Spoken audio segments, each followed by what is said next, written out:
The following is a special Wayne Hills television sports presentation. After a scare against Pascack Valley, the Patriots take aim against their next opponent, the Demarest Norsemen. Last year, Wayne Hills pummeled the Norsemen to an embarrassing defeat. This year, Demarest hopes they can erase that memory with the victory, while the Patriots look to their quarterback, Mike Quinn, to seal their 47th victory in a row.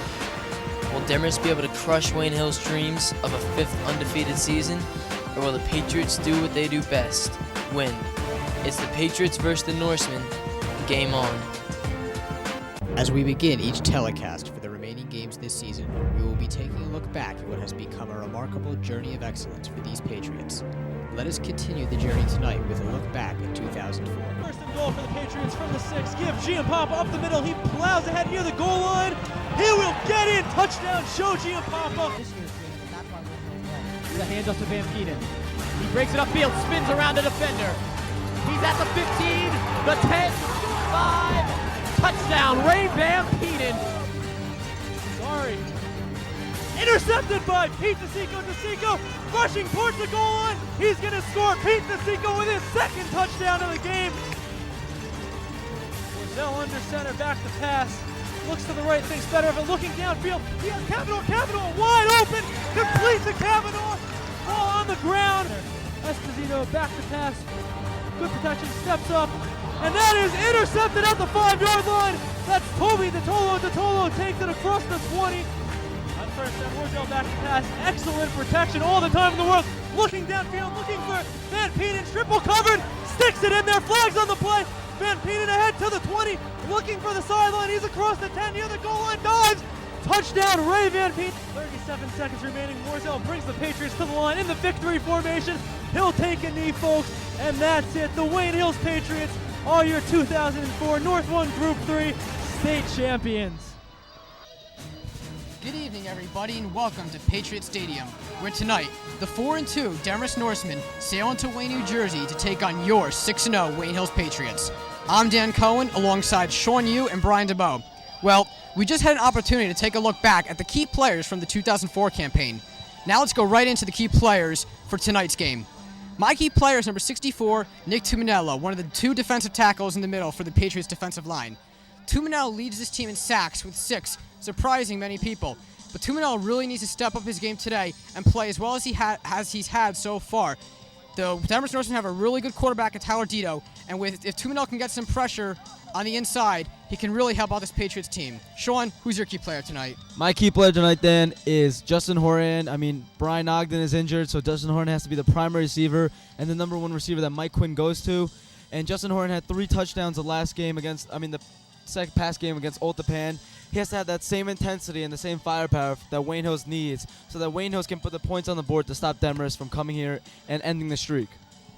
My key player for tonight is easily Ronnie Dries. As Sean mentioned, Brian Ogden, the loss of him, the Patriots are really going to fall back on the run game tonight, looking to Ronnie Dries to get in that end zone for some points. He's coming off the rocky start. He had that injury early on in the season, but I think now he's definitely back to 100% health, as we saw last week. He's coming back this week. He's finally home. He's finally healthy. So I'm looking for him to have a big night and help the Patriots get a victory against Demarest.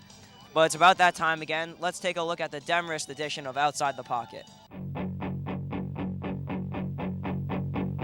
I got soul, but I'm not a soldier. I got soul, but I'm not a soldier. I got soul, but I'm not a soldier. I got soul, but I'm not a soldier. I got soul, but I'm not a soldier. I got soul, but I'm not a soldier.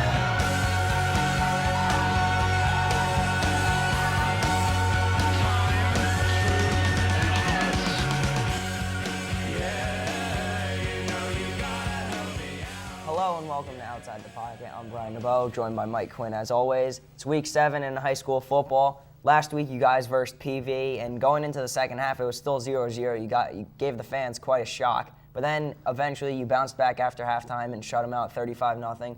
What was it at halftime that made you guys come back with such a different fire and drive? Well, when we were walking into the PV locker room, I just walking with our team, I just thought to myself, I'm not going down in history as the quarterback to lose this 45 in a row streak. I can't go down like that.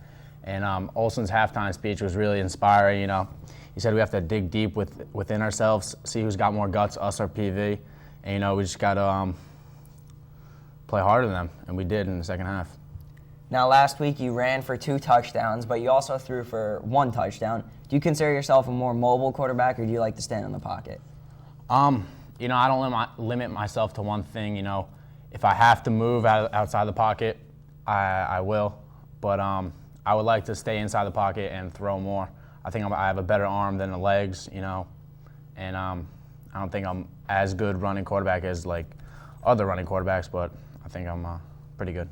All right. Now, moving on to tonight. Tonight, you guys are going to take on Demarest, who's 4-2, I believe. Now, they're not the biggest threat on your schedule, but what part of their game has to be suppressed most so you guys can come away with the win?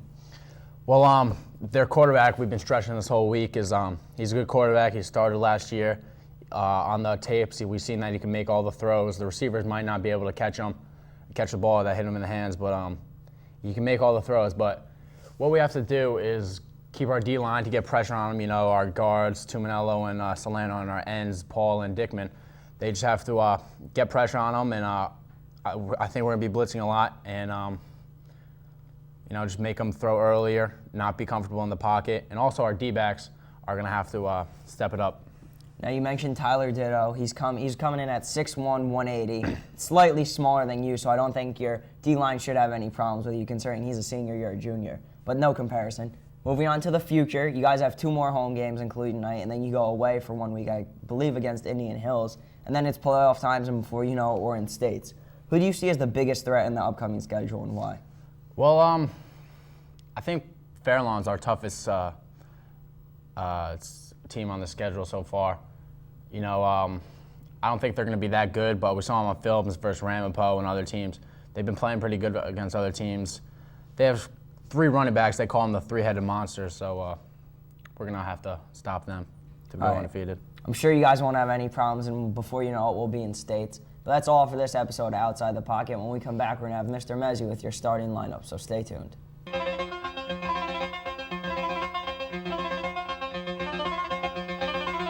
Third and 5, 40 Indians from their own 37-yard line. Bly rolls out to the right side of the field, getting pressured by Drake. As the pass is intercepted by Jeremiah Kale. Kale to the 40, does that to the right side of the field. He's got blocking downfield to the 30, 25, 20, 15, 10, 5. Touchdown Patriots. Jeremiah Kale, his 10th interception of the season, takes it back for a touchdown as the Patriots take a 6-0 lead.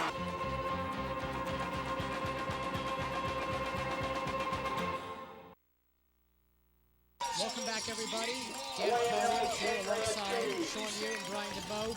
Well, guys, we're almost about to get ready, underway here. What are your predictions for tonight's game? I'm looking for Wayne Hills to come out, showing their dominance, showing why they are 6-0, using their offense, their firepower, and, playing strong defense at the both offensive and defensive line. And I'm looking for Demarest's offense just to be shut down by Wayne Hills' defense. I think that the loss of Brian Nog tonight is going to have a severe impact on the game tonight. It's definitely going to change the game plan for the Patriots. I don't think overall they'll have any problems. They have a strong passing game still with Justin Orhan. And there's replacement, Brian Dowling, isn't a bad replacement. I'd take him any day. But also when you fall back on him, like in the pregame we said, you have Ronnie Treese. He's a great running back. And overall, I think that the defense is good, the offense is good, and the Patriots shouldn't have any problems tonight. And now we're going to have the Wayne Hills Marching Band perform the national anthem. Patriot Marching Band. Kyle, tell him that we could barely hear each other in our earpiece. We can hear Ho Tree, but we can't hear each other.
like to introduce the fourth member of our broadcasting crew, Anthony Scadilla. Anthony, what do you got for us?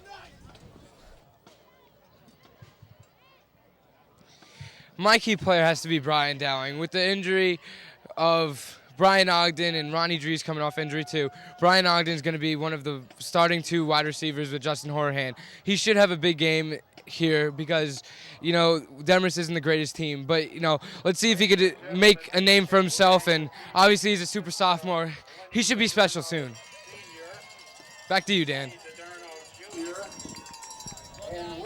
The Norsemen come into this game with a 4-2 record, but a 4-game winning streak. They started the season with a slow start, 0-2, and since then they've played tremendously well, and they've been 4-0 since the 3rd game of the season. How do you guys think do you think the Patriots will be able to stop this momentum tonight? I don't know. A big part about football, Dan, is momentum. And once you start, running your offense well and getting used to how you play, getting used to the plays, you can't be stopped. And right now, after winning 4 straight, Demarest is clicking at all ends. So Demarest is going to put up a good game against Wayne Hills today. I think that basically the only thing that Demarest has is their 6'1" quarterback, Tyler Ditto. He's definitely the strongest component for their team. And going up against this D-line like the Patriots have with Nick Tuminello, he has 6 sacks and 27 tackles. He's basically leading the defense. I think that as long as they get pressure on him, and they're going to make him make bad throws, they're going to make him throw interceptions, which ultimately result in more points for the Patriots. Well, now we have the captains for both teams meeting in the middle of the field. The captains for your Wayne Hills Patriots, number 45, middle linebacker Ryan DiDerno. Number 8, linebacker Mike Waller. Number 23, tailback Ronnie Drees. And number 14, wide receiver and cornerback Justin Horahan. Demarest has won the toss and has declined to the Demarest has won the toss, and they have deferred to the second half. So the Patriots will receive the opening kickoff. Guys, how important do you think it is for the Wayne Hills Patriots to take this first kickoff and have a strong offensive drive to open the game? You know what? This is very important for Wayne Hills. Like I said, momentum is a big part in football, and if they get this first offensive drive and they score a touchdown, it'd give great momentum for Wayne Hills, and it would stop Demarest in their tracks from stopping them at defense, and Wayne Hills has to come out and, go big, do some great plays, and hopefully score a touchdown. That momentum factor you mentioned, Sean, definitely plays a big part. But also, let's not forget last week when they were away, they went into halftime 0-0, and they relied on Coach Olson's inspirational speech for them to come back and shut them out 35-0. I think that they want to have a quick score to show that they don't need to wait till the second half. They need to take these teams seriously, and they need to score in the first drive. I agree with you, Brian. The Patriots definitely need to have a stronger first half than they did last week against Pascack Valley when they had 0 points in the first half, though they did turn it on in the second half. Number 9, Brian Dowling, and number 22, Tom DiBianca, are deep to return this kick. Deep for the Patriots. Merkovich will take the kick for the Norsemen. Dom Merkovich, a senior, 6'1", 195 pounds, so a relatively big kicker. Brian Dowling taking the spot deep for Brian Ogden, who will not play tonight. So we are just about ready to get underway.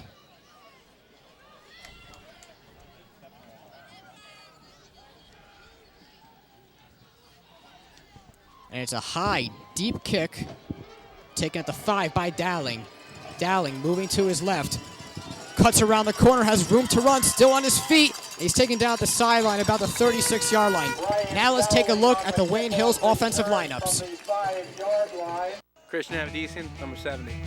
Paul Drake, number 59. Matt Rubin, number 72. Ryan Salerno, number 55. Chris Fonte, number 54. Brian Dickman, number 86.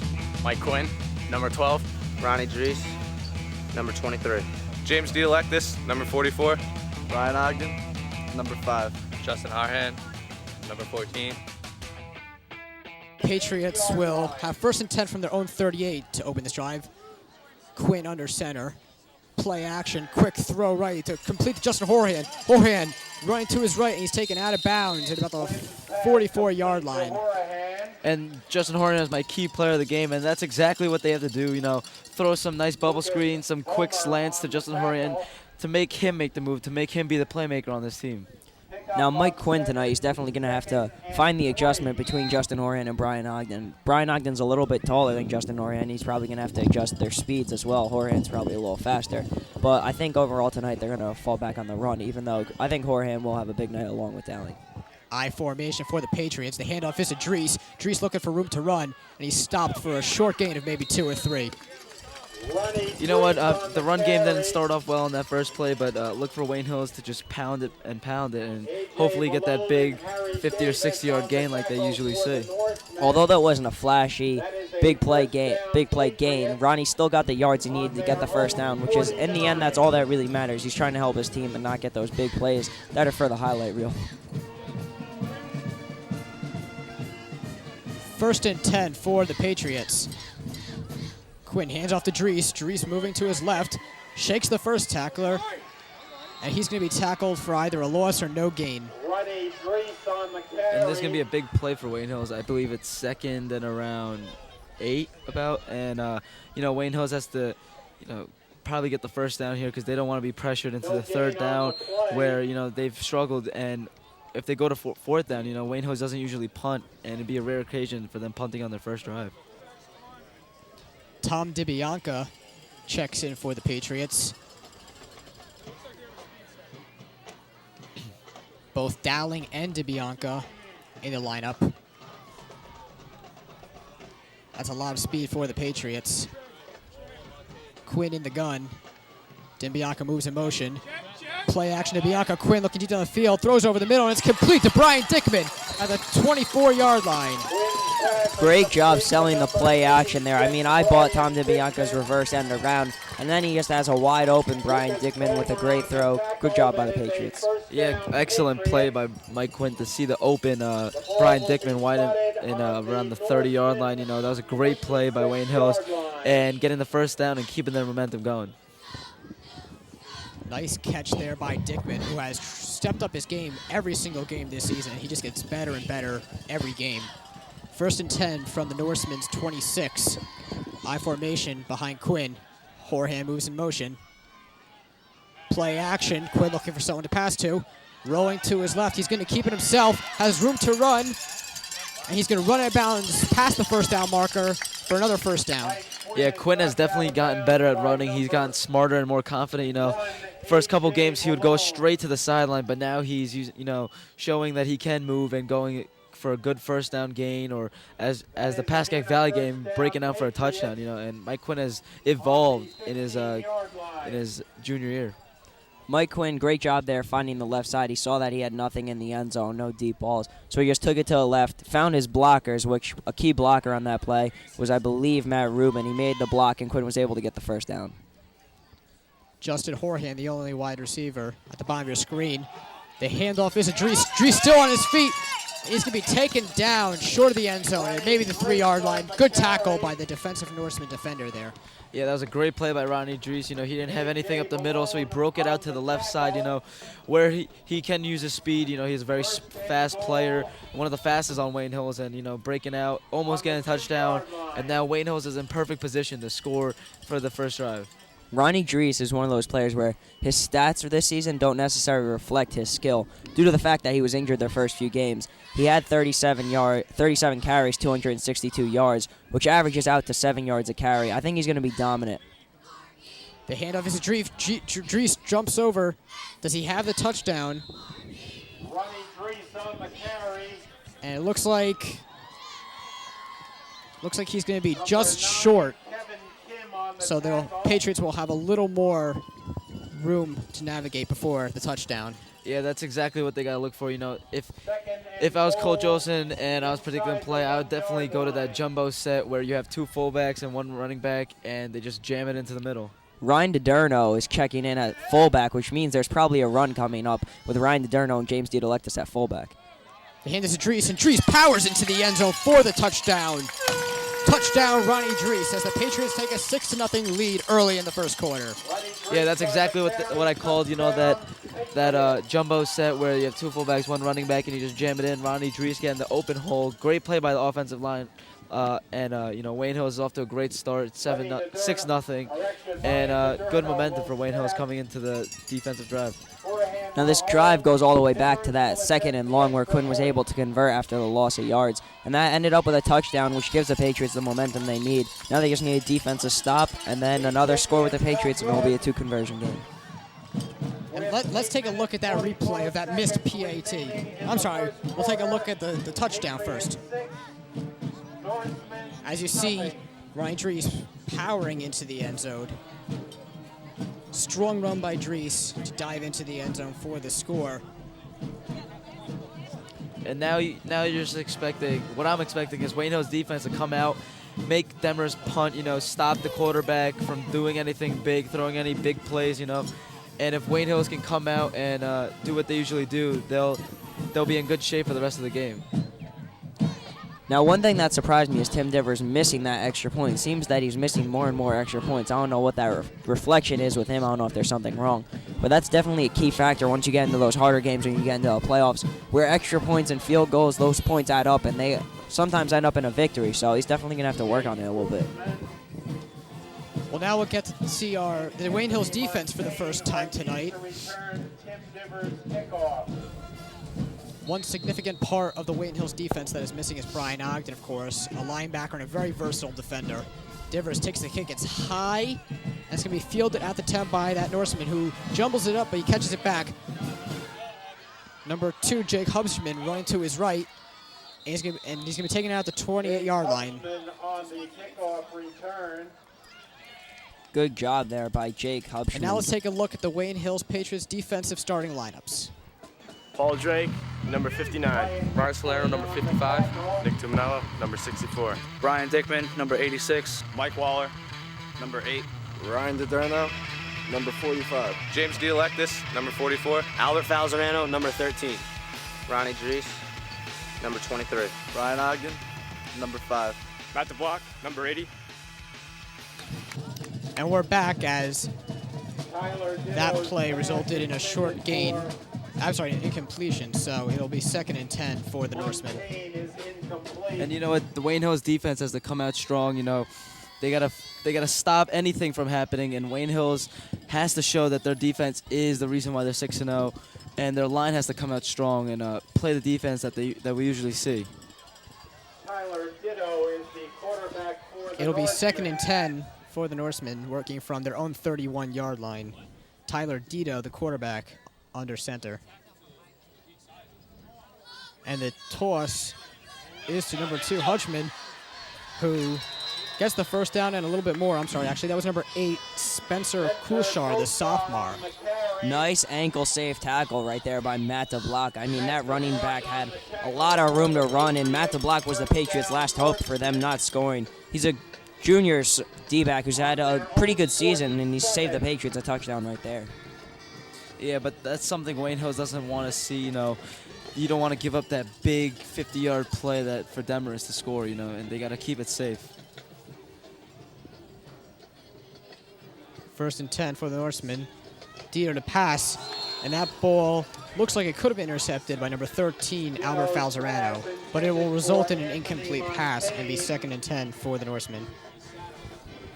Yeah, that play was just in and out of his hands. That would have been a big play because there was no one around him, and if he caught that, he could have been gone for a touchdown. Albert isn't the fastest guy on the team, but he can move. So that would have been a big play for Wayne Hills if Albert got that ball.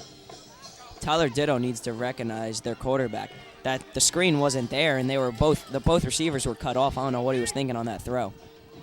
The handoff goes to Kulshar as he gains about 6 or 7 up the middle.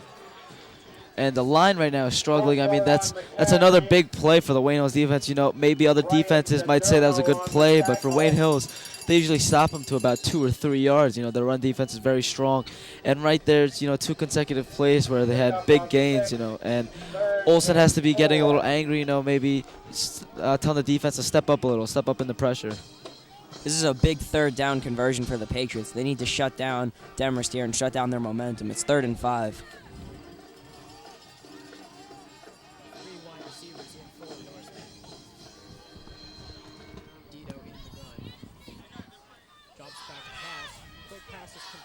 Number 1, A.J. Valone, who has enough of the first down, has taken out of bounds. But there is a flag on the play, so we will wait and see if this gets called back. Yeah, great pressure by Ueno's defense. Just when I was saying the line wasn't playing well, I mean, a big rush for the Ueno's defense and, pressuring Ditto to make a bad pass, but ended up being a good pass, good gain for Demarest. And we're going to wait to see what this call is.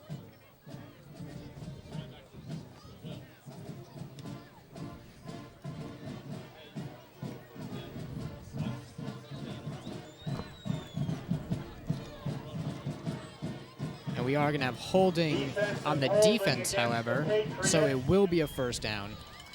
Yeah, that's something Coach Olsen doesn't want to see. He's very big on playing smart, keeping the penalties down, keeping the turnovers down, and seeing that isn't going to be helpful for the Wayne Hills in the future. Regardless, it doesn't really matter on that particular play, considering they would have had a first down with the penalty or without.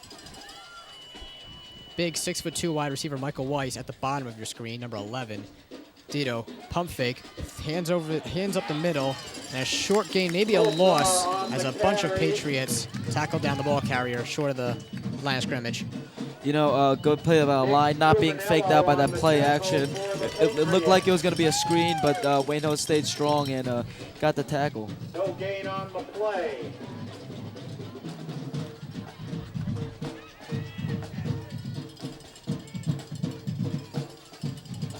First and 10 for the Norsemen. Should be second and 10, actually, I believe. Ditto drops back to pass, looking for a receiver, throwing to his right, and that's completed to number 11, Michael Weiss, as he's tackled down by number 23, Ronnie Dries, a gain of about 6. Michael Weiss is a 6'2" receiver, which, again, Ronnie's constantly going up against receivers that are taller than him. So I really don't expect him to try and block that ball down or just hit him around. He's really just got to concentrate on trying to deflect it if he can, but ultimately making the tackle, which he did on that play, and it still results in a 3rd and 3. So this is where the D-line really steps up, and they have to compensate for that height difference. 2 wide receivers at the bottom of your screen. Ditto hands it off to Holshar. Holshar is going to be tackled down. He's not going to have enough for the first down as the Wayne Hills Patriots defense holds on 3rd down. Yeah, great play by Demarest, but it's questionable if they should go for it on 4th down. I mean, if they don't get it, Wayne Hills would be in a decent field position, not the best, but if they do go for it and get the conversion, they'll be a great field position and maybe even get the touchdown. Right now, the ball's at the 31. That would make it about a 46-yard field goal, which is definitely out of the range for their kicker. Probably. We really haven't seen him kick much, but I would imagine that's out of his range. So right now, I would play it safe and punt it, just because you don't want to give the Patriots the ball on the 31 if you get shut down, and then they have even better field position to come back, score again, and before you know it, you're down by 2 drives. Well, they're not going to punt it, as the offense is still in for the Norsemen. 3 wide receivers to the right. Ditto in the gun, but we're going to have, looks like we're going to have a timeout called before anything from Demarest. Timeout, Norsemen. Good job by Ditto there. He's taking leadership for his team, and he's calling the timeout. He knows that, although it's early on, this is a big play. This could be a game-changing play. They need to convert for this. If they don't, they're pretty much out of it if the Patriots come back and score. Because that's how the Patriots work. They basically get these turnovers after turnovers, and before you know it, you look at the scoreboard and you're down by 5 drives. Yeah, definitely, like you said, Brian, you won't even notice that Wayne Hill is putting that big lead on you. So Demarest has to play smart, pick the best play that they know will work and that they know will get the first down. But and in any case, if they don't get it, it'll be a big regret. And Wayne Hills has to stop them right here. And if they don't, they got to stop them from getting a touchdown or even a field goal, because they just got to play strong and play with confidence. So it'll be 4th and 3 for the Patriots with 5:02 to go. Patriots have to be aware of the deep pass on this one, because a lot of times you'll see teams, they only need a short amount, but they'll throw the quick pass and then they'll be gone for a touchdown. So they basically need to be all around. They need to look for the run and look for the pass. 3 wide receivers for the Norsemen as the Patriots try to hold strong on 4th down. And we definitely have some movement, as it looks like number 1, A.J. Vallone, jumped a little early. So this should be full start on the offense, but we'll wait and see for the call. Maybe he was provoked. Now, if this in fact does push them back, which it will, it'll push them back about another 5 yards, I believe. So now is where the punt team's going to come on, because this is just too much to ask on a 4th down conversion.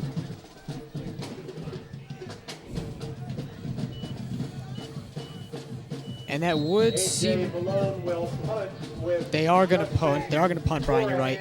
A.J. Vallone, number 1, the person who just false started, is going to take the punt. Justin Horahan is the sole deep man for the Patriots.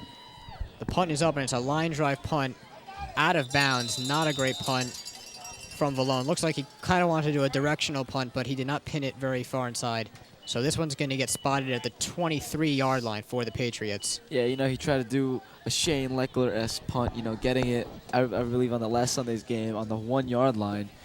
And, the Demarest punter had to do a little better job, Maybe put it into the 10-yard line under so that they can down it, But that was just a terrible punt, and giving the Wayne Hills Patriots great field position. Even though that was only a 20-yard punt, that's still 20 more yards that the Patriots have to gain to get to that touchdown. So ultimately, I think it was a good call. That penalty definitely pushed them out of range, so it was a good call by the coaches, but definitely not what Demarest wants, considering the Patriots probably will score here. Horahan and Dowling, the 2 wide receivers. Dowling replacing Ogden, and Dowling moves in motion. And the handoff is to Ryan Drees. Ryan Drees has room to run, following his blocker, Justin Horahan, and he's tackled down at the 46-yard line. Strong run there by Drees. Yeah, that's exactly what Ronnie wants to see. Ronnie needs the offensive lines to make the plays for him, because he's all about speed, and he's great in the open field, but outside the pocket, he kind of struggles. But once the offensive line gives him a big hole, Ronnie Drees will shoot through it, use his speed to break through and get a good 30-yard gain. So it'll be 1st and 10 for the Patriots. Drees is the single back. Quinn, 3-step drop. Throws and it's complete to Joey Russo to the left. A gain about 5, and Demarest is saying this ball came out. And the official call is that Demarest will take over. So a fumble there from Joey Russo. And the Demarest Norsemen will take over at their own 48-yard line. That's the 4th fumble of the season for the Patriots. That's definitely not what you want after you get such a productive run from Ronnie and then a quick pass to Russo, who had it and seemed to went down with it. I think the ground may have caused the fumble on that, but who knows? We'll never be able to see it. It's definitely not going to be able to get under review considering it's high school. So the Norsemen will now have 1st and 10 from their own 48-yard line. 2 wide receivers in for Demarest. Play action as Dio rolls back. Here comes the pressure. And he throws, and it's incomplete, intended for number 1, A.J. Vallone. Good job there by the quarterback, Tyler Dito, to escape the pressure, but A.J. Vallone could not come up with that reception. Yeah, great play by the line, giving pressure for the quarterback. He had to make a tough throw, and fortunately it was incomplete for Wayne Hills. And great pressure, this is what Wayne Hills needs to see. They don't have to blitz every play because they know their line will create the pressure needed. Ditto had a pretty far drop back on that. He dropped back about 10 yards, and then he went back even further when he was pressured. So he's got to be careful, because once he does get sacked with that, it's going to result in a big loss of yards. Hand off to Holshar. Holshar is going to be taken down for a short gain of maybe only 1.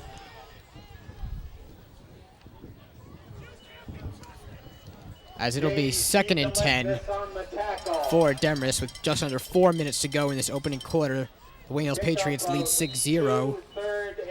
Touchdown scored by Ronnie Drees. It's actually 3rd and 10, man. I'm sorry. 3rd and 8. 3rd and 8.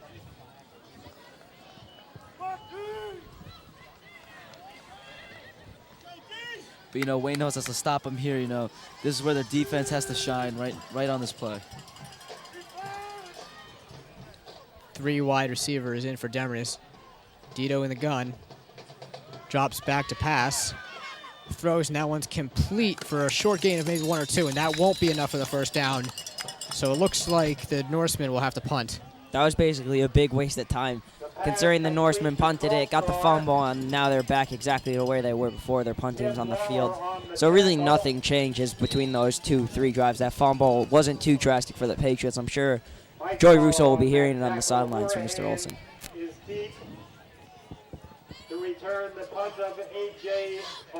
Vallone's punt is high, and this time looks like it'll stay in bounds.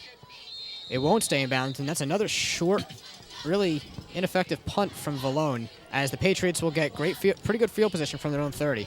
You know, Demarest should do what Texas Tech did. You know, Texas Tech had some bad kickers, and they got a fan that might kick for them this Saturday.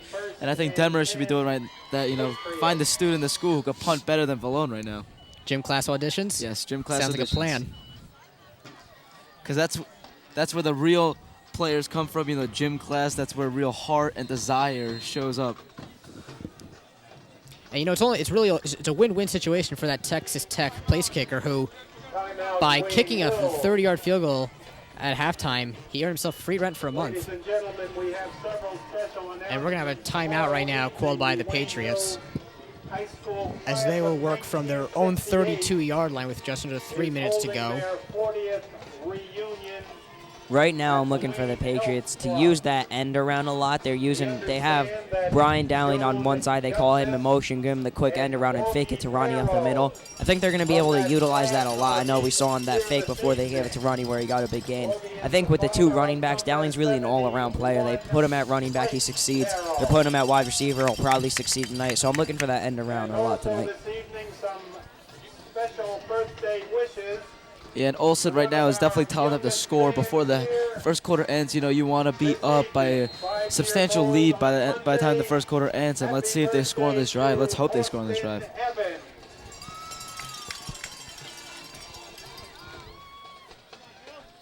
Dries at running back, Justin Horahan moving. Play action, Quinn rolling to his right. Here comes the pressure, and he throws, and it's complete to Justin Horahan at the 50-yard line.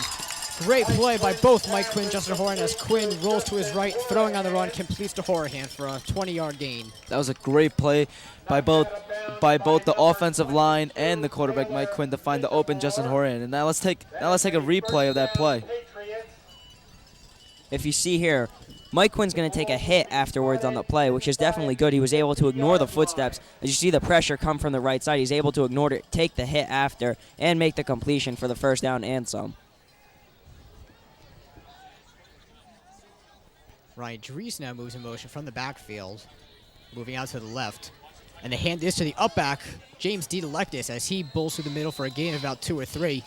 That's not something we see too often, the fullback taking runs for the Patriots, but we know James DeLectis, junior linebacker and fullback, strong kid, and we'll see if he can carry any kind of running load for the rest of the season. That could be a huge strength for the Patriots if he proves that he can gain tough yardage. Yeah, I was just about to say that, Dan. You know, that's a rare play for the Patriots. You know, they don't really use their fullbacks. They use it for blocking and a little bit of screen passes, but rarely on a run. But it definitely surprised the Demarest Norsemen.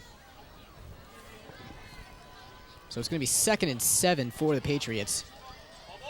Quinn throws it to Dowling to the left. Dowling, first down and a little bit more as he's tackled at about the 36-yard line. That's the infamous bubble screen that the Patriots are known for. They've run it multiple times every game, and as you saw, it was productive there, was able to get them the first down. Good job by Dowling.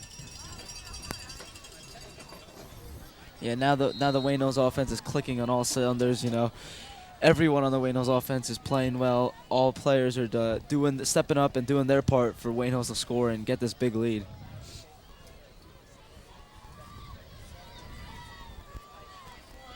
Hand off to Dries. Dries breaks a tackle, and he's now through into the secondary. He's going to be tackled down at the 20-yard line. Productive run there from Ronnie Dries. And even after all that, Ronnie Dries was still up on the play, you know. Very strong for Ronnie Dries. Took about 7 tacklers to get Ronnie to finally stop with his momentum. Good job, Ronnie, by taking that run for more than he was able to. He broke that initial tackle, ran over him. And now let's look at a quick replay of that last play.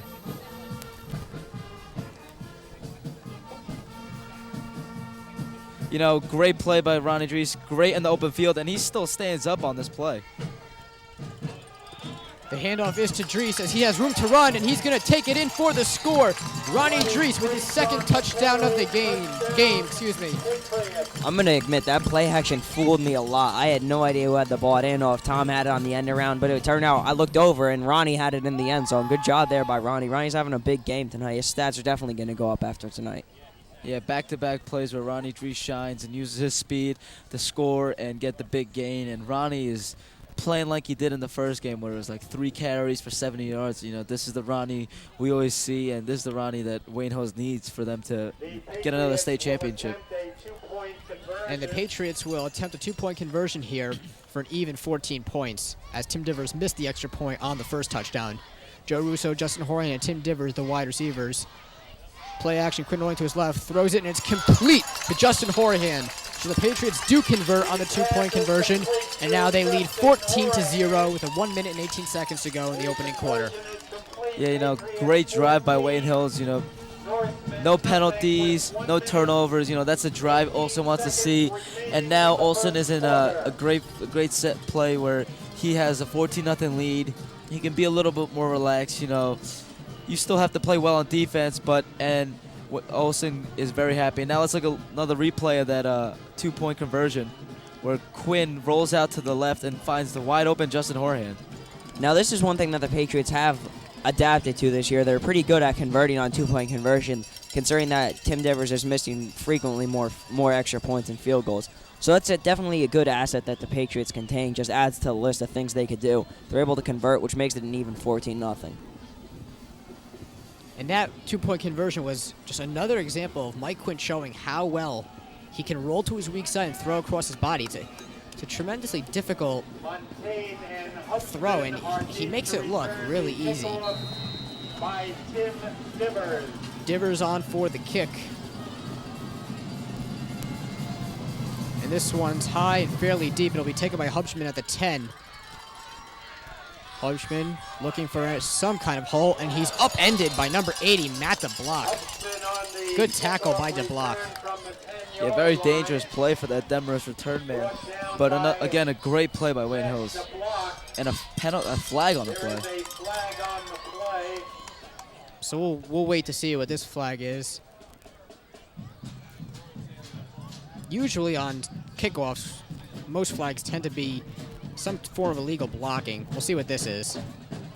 And it will be clipping, I believe. Maybe clipping. Illegal block. So it was in fact an illegal block. So this will set the Norsemen back, and they will start at their own 15-yard line. This is where the D-line steps up, and you're going to get a goal.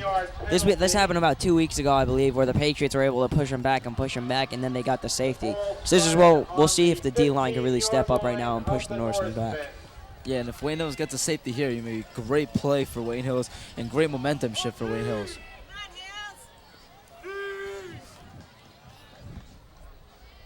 Handoff is to Holschman, and he's taken down after a really short gain, maybe even a loss of a couple of yards. Yeah, the running back there was just duking left and right and going nowhere. Great play by Tom DiBianca, you know, stepping up, using his speed to come up and tackle him for a loss.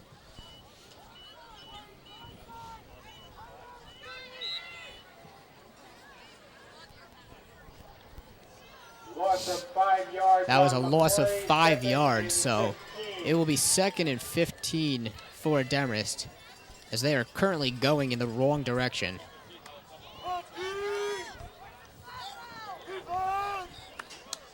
Two wide receivers for Demarest. Dito under center. Handoff is to Kolshar. Kolshar looking for a little room to run. It looks like he got caught up behind one of his blockers for another short gain. It's really not that productive. I don't know what the Norsemen are thinking. The D-line's really stepping up tonight. They're not really getting a productive running game at all. So now they're looking at a 3rd and 10 situation, which is better than 3rd and 15, but still it's pretty unlikely that they're going to come away with the first down. And that will be the end of the first quarter of play, as the Wayne Hills Patriots will enter the second quarter with a 14-0 lead. Good job by the Patriots in that first quarter. Guys, what were your thoughts on the opening quarter? My thoughts on the first quarter was great play by the offense. You know, both drives were successful. Even though you had one drive with the fumble, you know, both drives were great. You know, great play by Quinn. You know, rolling out and not getting sacked, and rolling out for great plays, getting some good 3rd down conversions, and you know the offense is clicking right now. And now let's throw it down to our sideline reporter, Anthony Scadell. Anthony, what do you got for us?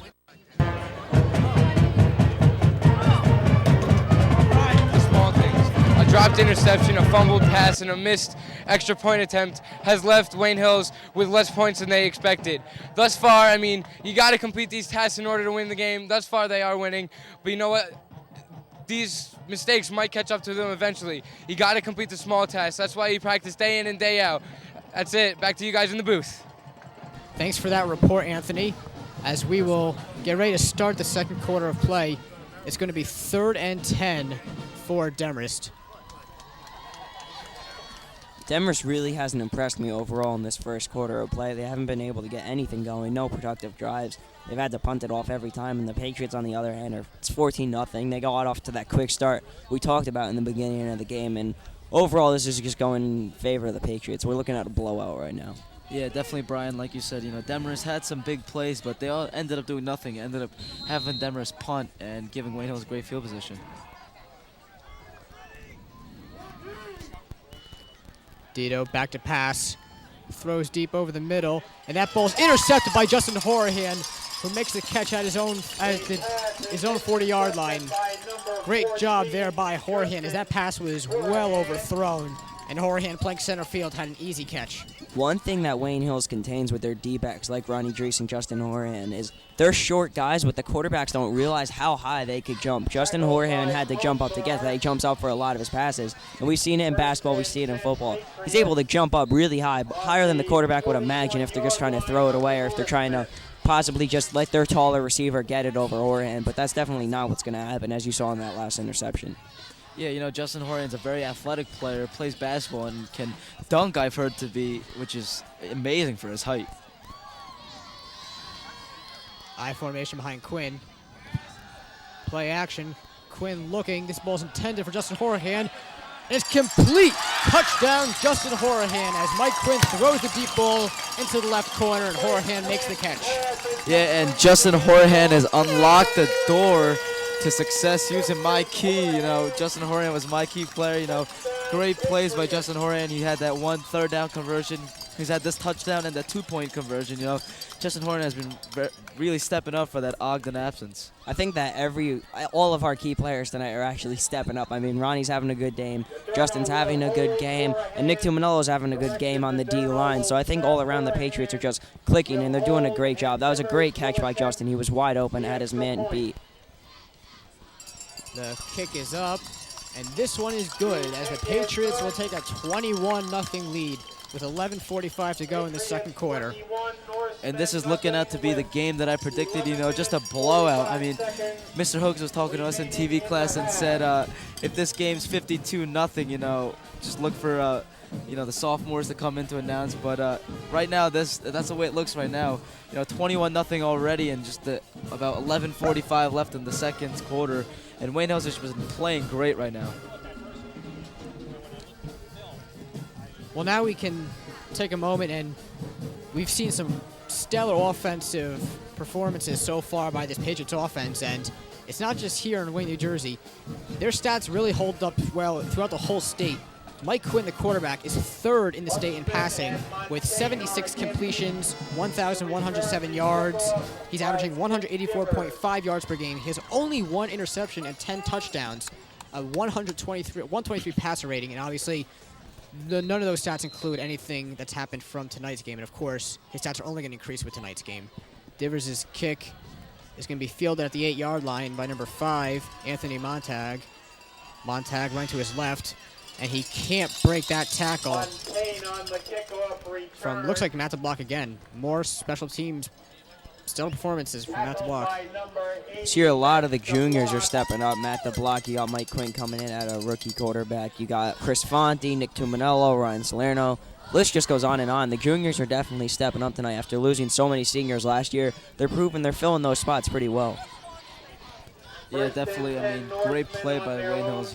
They're just like pushing the Demarest players around, and they're just bullying them. Handoff up the middle. That's going to be a short gain as the Wayne Hills defense collapses on the ball carrier of the Norsemen. Spencer Colsar on the carry. Spencer Colsar took that carry. He's a sophomore. 5'10", 185 pounds. And it's interesting, we've seen the sophomore Spencer Kulsar taking almost all the carries this game. The normal running back, Tyler Parton, senior captain, has not played so far in tonight's game. The toss is to Kulsar. Kulsar looking for room to run. Breaks one time cutting back, but cannot break the second as he gains maybe 2 or 3. Minimal gain there for the Norsemen. It's going to be 2nd and 7, and it was a great job by the Patriots to pick up that run. Actually, it's 3rd and about 4. I'm sorry about that. I was looking at the scoreboard. They didn't change it yet. So now we'll see if the Norsemen are able to convert. They need to convert here. They're already down 3. If they don't want to blow out, they need to convert. They need to start marching down the field.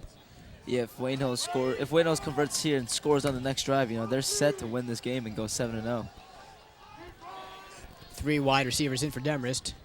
1 man behind the quarterback, Dito. The handoff is to number 8, Kulsar, as he shakes a tackle from Nick Tuminello in the backfield, but he cannot get through the line as the Wayne Hills defense pushes him back and stops his forward progress short of the first down marker. Nick Tuminello, great job at infiltrating the backfield right there. Unfortunately, he bit to the fake and wasn't able to get the tackler. But if you saw there, the runner was still up and he was still going after him because he didn't hear the whistle. So that's a great example of playing until the whistle blows. It's a great play by Wayne Hills defense to just gang tackle the running back, showing that they're a bigger, stronger team than Demarest and making Demarest have to punt. And hopefully Wayne Hills scores on this next drive as a chain gang comes up. So we're going to have a measurement to see if, indeed, the Norsemen were short. And it looks like he has the first down. So that run from Spencer Kulsar appeared to be short of the first down marker, but obviously his forward progress was stopped at exactly the first down stick. So it will be 1st and 10 upcoming for the Norsemen. And just when I was running my mouth about Wayne Hills, getting the ball back and hopefully scoring on the drive, Demarest gets the first down, and now Wayne Hills has to look to stop him again.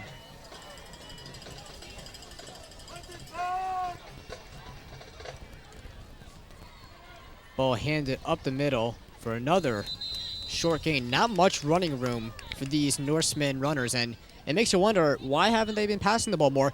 On that opening drive, they had some successful passes. They have a 6'2" receiver in Michael Weiss. You would think that he would be able to find some space in this Wayne Hills defense and jump up and grab some balls. I think that originally that was their game plan going with the passing routine, but that interception by Justin Horan must have scared them back into running the ball, even though that's really getting the minimal yards, a few at a time. But they were able to pick up the first down. We'll see what happens now.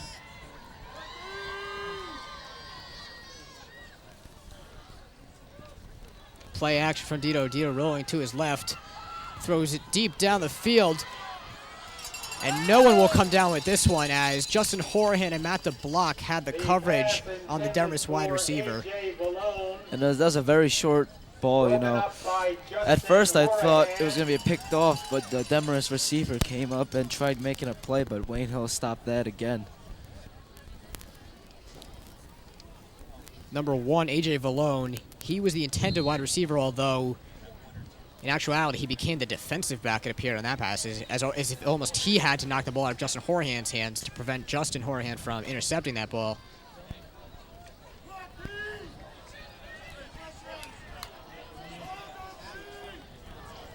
So it'll be 3rd and 8 for Demarest. 3 wide receivers at the top of your screen. Dito back to pass. Throwing it high to the left side, and he just throws this one away as the pressure came from up the middle from big number 64, Nick Tuminello. So now it's going to be 4th and 8. The punt team will come onto the field once again, and they're going to punt it off, and probably the Patriots will end up scoring, and then they'll be up by 4 touchdowns. Definitely not the start that Demarest wanted. We've said it many times before. It seems that nothing is clicking for him tonight, whereas on the other side of the ball, everything's clicking for the Patriots. The defense is working well, the coverage is good, the pressure's good, and with the offense, that's working just as well, too. The run game's established, the passing game's going deep. It's just good all around for the Patriots. That punt is fielded by Horahan. Horahan cuts back. He's going to be taken down at about the 43-yard line. It looked like that punt may have been deflected a bit. It's tough to tell. Either it was deflected or it was just another bad punt. Either way, Wayne Hills almost could block that punt. You know, great play by Justin Horan. It looked like he was going to get stopped as he caught the ball, but made his way through, juked a couple players, and got a good gain, you know, giving Wayne Hills great field position for their next drive. First and 10 Patriots on their own 43.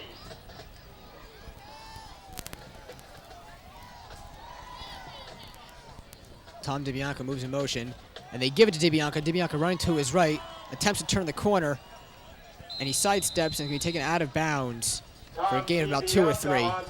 Yeah, great stiff arm by Tom DiBianca to stop the defender from tackling, because if they tackled him, it would have been a loss of about 2, you know.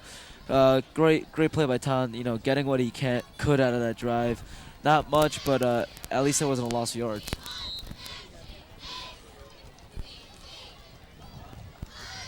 And so far this year, we haven't seen much of DiBianca on the offense. In the preseason, we thought we were going to see more of him. It seemed like Dowling kind of took those reps, but we know Tom DiBianca, a very fast runner. He can really be a threat in the future. This one's handed off to Dries, and Dries cuts through and has room to run. Dries moving to his left. It looks like he's going to go in. Another cutback. Still on his feet. Ronnie Dries, touchdown. Ronnie Dries, his 3rd touchdown of the game. Great job by Dries to weave through the entire field from sideline to sideline. Touchdown, Patriots. And the offensive line is looking great. You know, when you talk about their offense, you talk about their skilled players, but right now the offensive line is getting Ronnie and Quinn, you know, great spaces. And as you can see, as the offensive lineup, the replay. Great play by the offensive line. Ronnie Dries more than doubled the amount of touchdowns he had before this game. He had 2 coming in this game. He got 3 more, so now he's up to 5. That was just a spectacular run by him. He was able to break so many tackles, and he had that running back vision that we talk about early on in the season. He was able to see it, make the cuts, break the tackles, and find his blockers. Just a great play by Ronnie all around. And here's another replay of that touchdown by Ronnie. Running up, Ronnie juking a couple players, as you can see here, cuts back to get more yardage and breaks another tackle and scores.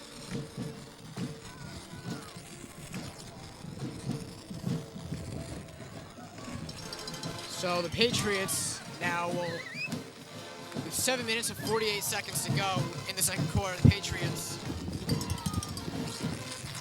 will have a 28-0 lead as Tim Demarest will take the kick.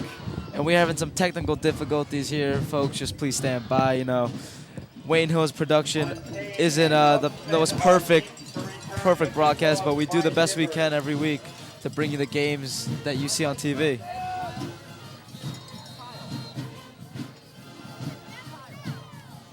And Demarest kicks this one. It's going to be fielded about the 12-yard line by Hudgman. Hudgman trying to find someone to run, but again is tackled down before he could inflict any severe damage on the Patriots. You know, special teams has been another big factor for Wayne Hills. Like, the special teams hasn't been as explosive as before. You see Dan DeSico, Carlton Marson getting those punt returns for a touchdown. This special teams is more about stopping them, you know, giving Demarest some bad field position. So, you know, the Patriots have been stepping their game up. Wally J, the special teams coach, has been doing what he does. So we'll see if the Norsemen can do anything on offense on this drive. They haven't done anything so far. Dito under center. Play action.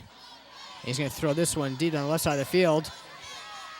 As nobody comes down with that ball. Again, Justin Horahan going one-on-one with the much taller 6'2" Michael Weiss. And Horahan played that ball perfectly on the inside and made sure that neither he nor Weiss could come down with that ball. And the quarterback for Demarest has been consistently throwing it Justin Horahan's way. You know, maybe they should mix it up, you know, go to a different receiver. You know, Justin Horahan has been playing great, and, you know, the quarterback should be thinking smarter, you know, doing a little smaller plays, because those deep plays have either gotten a pick or the ball has been deflected.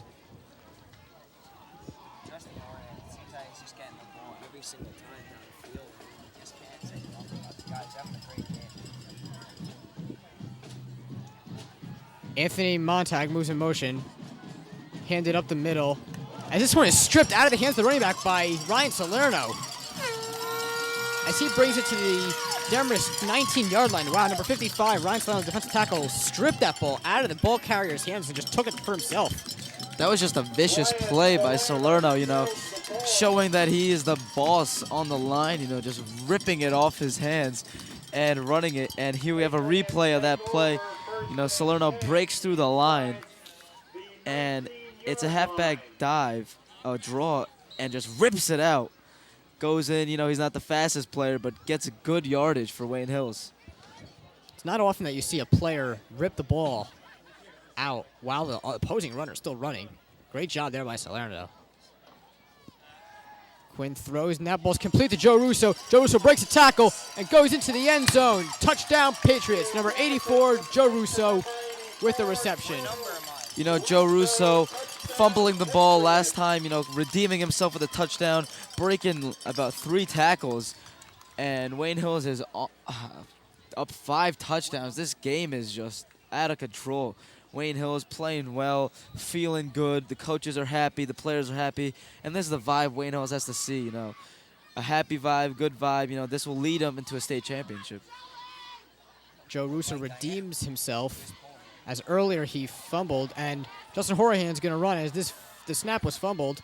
He throws, and he completes it to James D. Delectus. So the Patriots will convert on the 2-point conversion as that play broke down with a poor snap as Horahan took it for himself.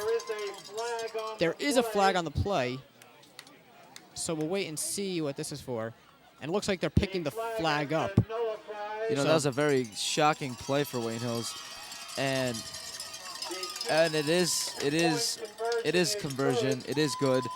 And, Wayne Hills now is just on their game. And here's another replay of that 2-point conversion. I thought it was going to be a kick. I didn't know the whole time. And he rolls out. There's pressure. And he throws it to a wide open player. Great play by Wayne Hills. Caught me off guard. Caught the Demarest Norseman off guard. Great play by Horahan to pick up that bad snap, roll to his right, evade the pressure, and while evading the pressure, look into the end zone and find a wide open James D. Delectus.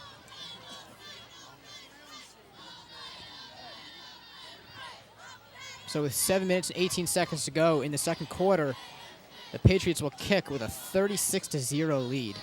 And Wayne Hills, I was at the Bergenfield game where they had that concede defeat, not defeat rule, but where the lead gets too great after the second half, and they keep running the clock. And let's hope this goes a little quicker because this game is done. Divers kicks this one, and it's taken inside the 10-yard line by Hubschman. Hubschman running to his left, and he's going to be taken down by a host of Patriots at about the 23-yard line. And, I've seen a lot of the same thing where the Demarest player can break the tackle, but just by an arm of the Wayne Hills defender, grabs him down, pulls him down. Wayne Hills shows that they are a much stronger team than Demarest. It seems like the kickoff returner there didn't even attempt to bring it up to the field. He just ran straight to the sideline. Ladies and gentlemen, we failed to mention I guess they're just discouraged. I mean, how can you not be coming up a team that's 6-0 and is 36-0 before the second half? So it'll be 2nd and 10 now for the Patriots. I'm sorry, for the Norsemen. 2 wide receivers at the bottom of the screen. Dito hands this ball up to Kolshar, and Kolshar has nowhere to run as he's stopped at the line of scrimmage. And Demarest has to go into the locker room thinking of new plays because right now, nothing is working for them. I mean, the runs aren't working, the passes aren't working. I mean, what are they going to do? Punt on every play? That's not going to work. And, Wayne Hills just has to play like they're playing, and Demarest has to change something up. Nick Tuminello and Ryan DiDurno were on for that tackle. So it's going to be 2nd and 10 for Demarest. I formation behind Dito. Dito rolling back, looking for someone to throw to. And this ball is incomplete, intended for number 5, Anthony Montag, but it was thrown behind him, and Montag could not come up with that ball. And, that was a great play by Wayne Hills, stopping the receiver from getting anything. It would have been a nice catch if the Demarest receiver caught that one-hander, but, very unlikely by the way Demarest is playing right now. And, it seems Demarest really has nothing going on offense right now. And on that first drive, they were successful with passes that were not short, but they had mid-range passes that they completed. And so since then, they have not gone back to that mid-range passing game. They've thrown it deep a couple times, and that's resulted in either incomplete passes or interceptions. I think they really need to go back to that game, throwing for maybe 5, 7, 10-yard passes. Definitely. 3 wide receivers now in for the Norsemen. And this is a screen to Weiss. Weiss makes the catch, and he tries to make a move on Ryan Dries, but Ryan Dries contains him well, and the rest of Dries' teammates come on for the tackle. Great job by Ryan Dries to contain Weiss. Yeah, like you said, Dan, Demarest tried what you said, that 3 to 5 yard play, the screen.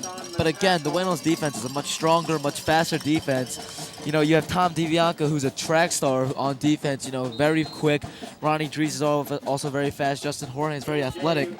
And you have the very strong line. And now Wayne Hills is just looks to shut him out by 10 points. 10 touchdowns right now because they get the ball back again. High punt as Horhan makes the fair catch. He drops it, however, and we'll see who comes up with this one. Horhan called the fair catch, but did not come up with the ball. Yeah, just when you thought Wayne Hills was, gonna score again, get their 6th touchdown, it is a fumble. I believe it is Wayne Hills' ball, right? Wayne Hills will keep possession. Very lucky for them, because in films they would have been watching some terrible films, of that play. But great play by the Wayne Hills people, Wayne Hills players to get the ball from the ground. So no harm, no foul for the Patriots. So they will start with good field position, working from their own 46-yard line, nearly in Norseman territory already. 2 wide receivers for the Patriots. Handoff is to Ryan Dries as Dries cuts it left. Actually, I'm sorry, that's Tom DeBianca. DeBianca rolling to his left, and he's going to jump into the end zone. Touchdown, Tom DeBianca. Yeah, Tom's a good friend of mine, and I'm very happy to see him score that touchdown. That was about a 40-yard gain, 40, 50-yard gain. Great run. At first, I thought it was Ronnie Dries by the way he was running, but let's have a replay of that play where Tom broke open. The offensive line's been playing great, and again, you see the offensive line giving a good hold. Tom using his track star speed to breaking through, putting his head down and running. And just when you think a defender's going to come, he jumps and sort of dodges the defender. Let's see if there's another 2-point conversion on this play. Well, there won't be an intended 2-point conversion. Good snap and a good kick as Demarest converts on the point after. So it'll be 43-0, and we're still in the first half. This is by far Wayne Hills' most dominant first-half performance this year. And this is one of the most dominant games I've ever seen in my 4-year Wayne Hills football viewing career. I think the highest scoring first quarter for Wayne Hills was about somewhere around the 50s, where right after the second half, all the backup players came in. But Wayne Hills at this point, if they continue scoring like this, they could get 100 by the 4th quarter if they keep playing how they do. You're right. If they do keep up this, and let's hope. Sorry about that. If they do keep this up, they could reach 100. But of course, in football, they usually don't do that. So if the score stays like this, we'll probably see some of the younger guys and some of the other seniors come in for the Patriots.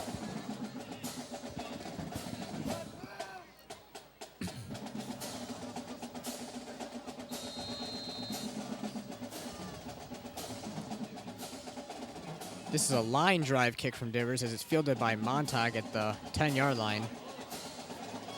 Montag has nowhere to go, though, as he's pushed out of bounds by Albert Falzarano. And, like you said, Dad, most football teams don't, juice up the points, don't raise them up by the 4th quarter. But I did read an article on Yahoo where this Florida high school team scored 91 points on an opponent, just kept scoring. And many people were angered by that. And, it's not a respectful thing to do for the other team. And let's hope Wayne Hills doesn't do that and put their backup players in. Well, the opposition's anger is definitely justified. It's really bad sportsmanship to run up the score like that, and we never see Olsen coach teams run up the score. One back behind Dito. Dito back to pass, throws to his left, and it's complete to Michael Weiss. just over the first down marker. And there's a play we see that we saw more on the first drive of the game. A 10-yard throw and a catch by Weiss. They really need to do that more in this game if they want to have any success on offense. I mean, if you have a receiver at 6'2", you got to use him. I mean, other receivers use a player like Drew Brennan who's like 6'6". You know, you need a tall receiver and you need a very strong receiver to catch those balls and break away. Dito back to pass. He's going to throw this one, and it's incomplete, intended for number 5, Anthony Montong. And again, that was another short pass, but they poorly thrown, and it couldn't be complete. And, you know, Demarest has to do what Greg Schiano teaches at Rutgers, you know, just chop, chop, chop, you know, get the small yards and make their way to the end zone. But at this point, the defense is just playing great.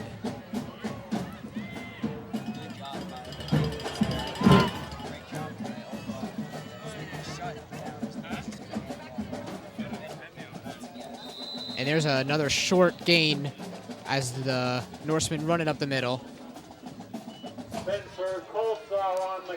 Spencer Colsar had that carry, so it'll be 3rd and 10. Actually, no, it'll be about 3rd and 6, 3rd and 5 for Demarest. The defensive tackle, Salerno and Tuminello, had that tackle. 3 wide receivers, Dito in the gun. Dito throws this one. It's completed to number 1, A.J. Vallone, but he's not going to have enough for the first down, and he's going to be short by 3 yards. Yeah, and hopefully Demarest punts it again, but let's hope that Wayne Hills gets the ball again. Let's hope they, you know, can score again, maybe end the clock, run out the clock. But right now, Demarest their hopes are down.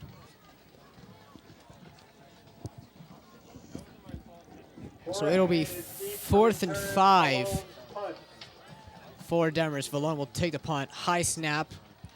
Gets the punt. It's a high punt. As the Patriots will let this one bounce. And it takes a Norseman bounce as Demarest will stop it at the Patriots' 21-yard line. So the Patriots will work from their own 21 with 3 minutes to go in this opening half with a 43-0 lead. And thank God for that new rule by the NBIL, that rule I was talking about earlier, where if it's a substantial lead by the second half, you don't stop the ball for turnover. I mean, for first downs, for anything out of bounds. You only stop it for injuries or timeouts, you know. And that rule will go into effect and make it a shorter half for Wayne Hills. Maybe, you know, let their bench players come in and hopefully not get any injuries, because that's the one thing you don't want to see in a game like this, where everything is going well and career-ending injury happens or something very big happens. So let's just hope Wayne Hills plays it smart and hopefully sticks it out for the win. The Patriots will take their, I believe, second time out there. It appears that number 87, James Stone, has checked into the game. We haven't seen much of him so far this year on offense. Yeah, Stone has been injured for the most part of the year, but he's coming back. You know, he's telling me he's good, he's ready to play, and he can make some good plays on the field. He's a very big kid, very strong kid, and hopefully he'll make some good plays and help this Wayne Hills defense and offense out come playoff time.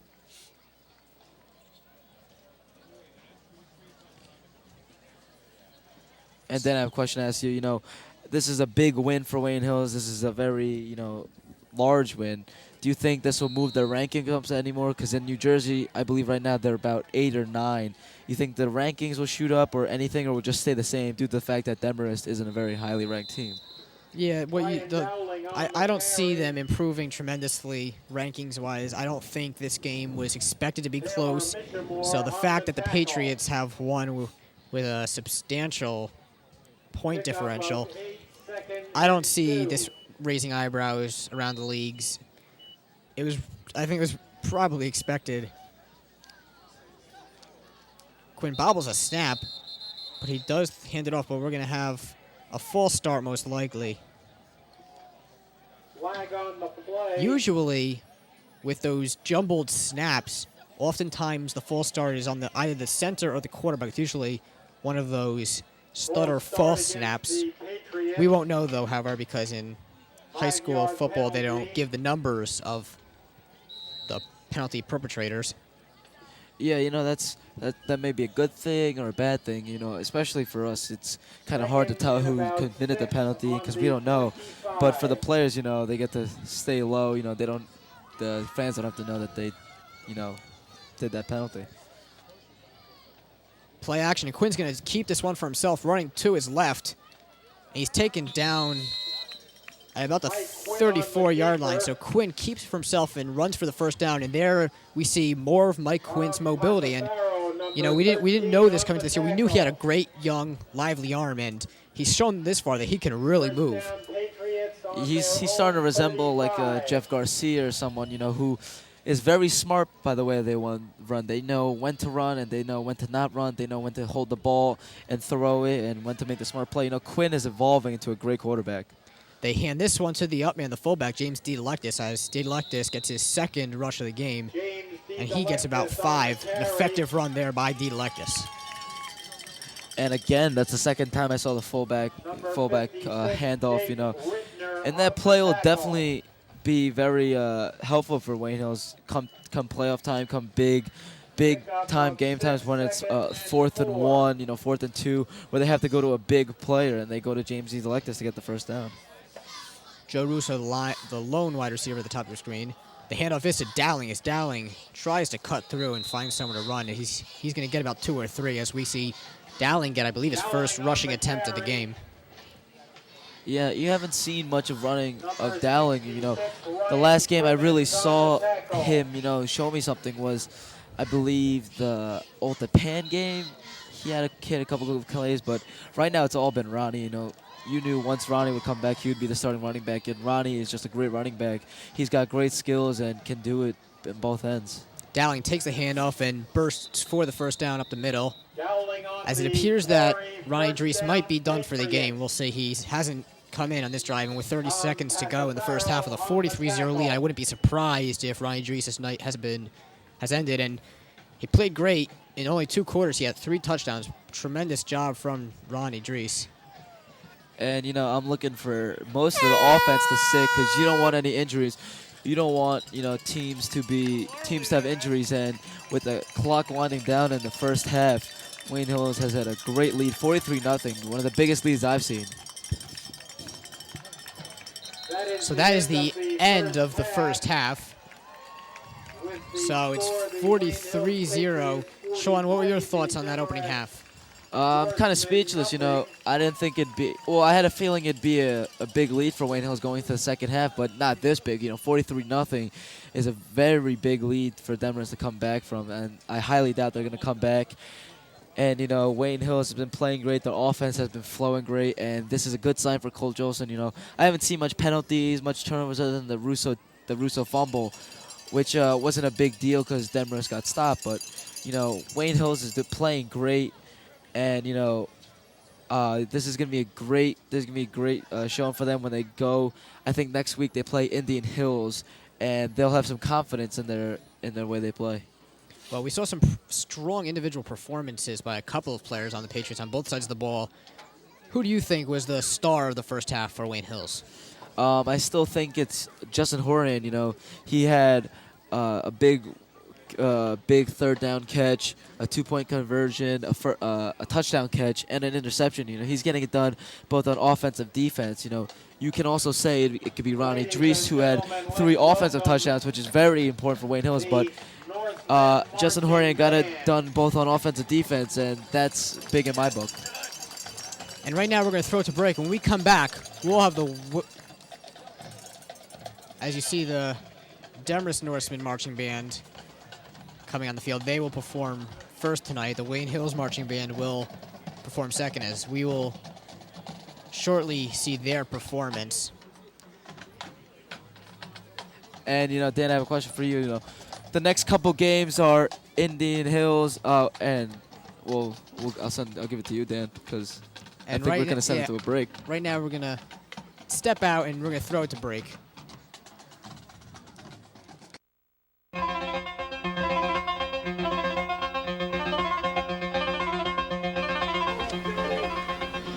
Monahan turns around, takes a quick peek at the clock, hands it up the middle to Lynn, who gets outside. Chaz Lynn, it's a foot race. He's at the 40, to the 30. Lynn still on the feet, and he's in. Touchdown, Wayne Hills. Look at the clock, Lou. It reads triple zeros as Chaz Lynn plays his own version of Beat the Clock. He had to go one place, and that was into the end zone, because if he was tackled, the half was over. Chaz Lynn beats the clock.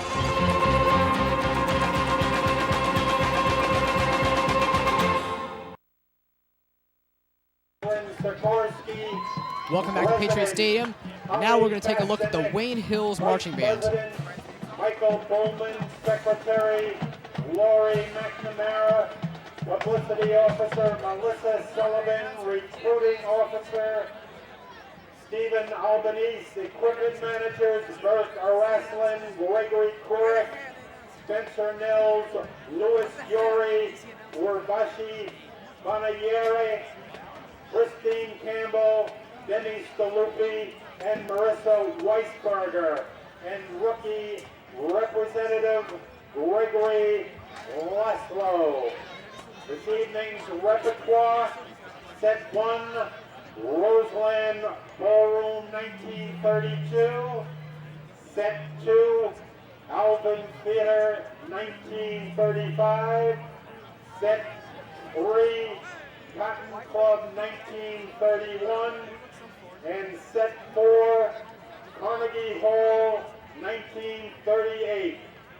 Echoes of an era, the Wayne Hills Patriot Marching Band.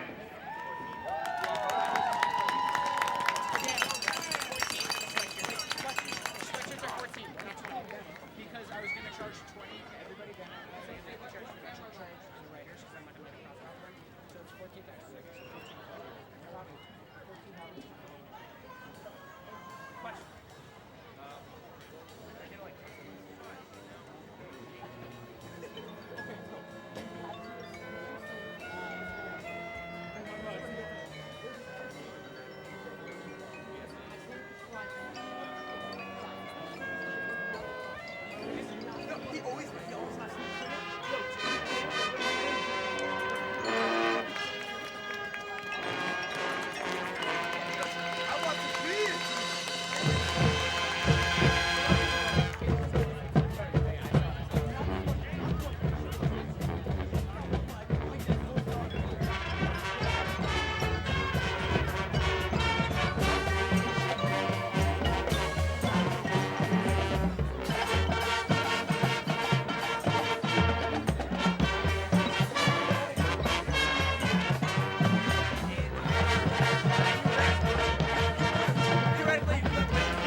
got tackled down there by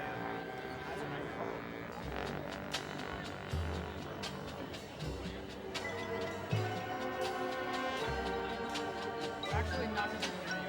Oh. I know.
First time I'd ever been there. And I had directions, but then I had two different sets of directions. And I wasn't sure which one to follow. And then all the way to,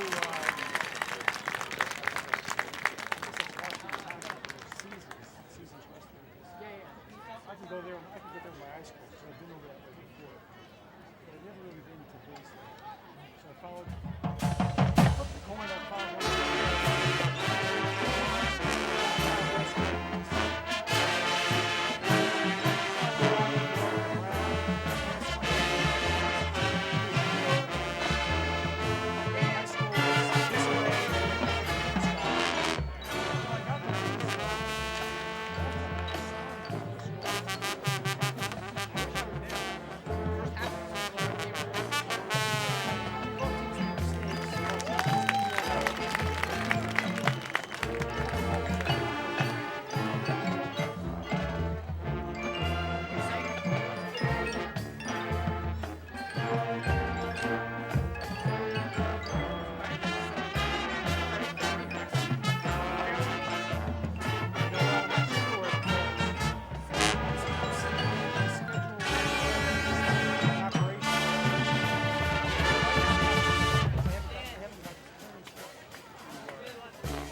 We're not doing the interview.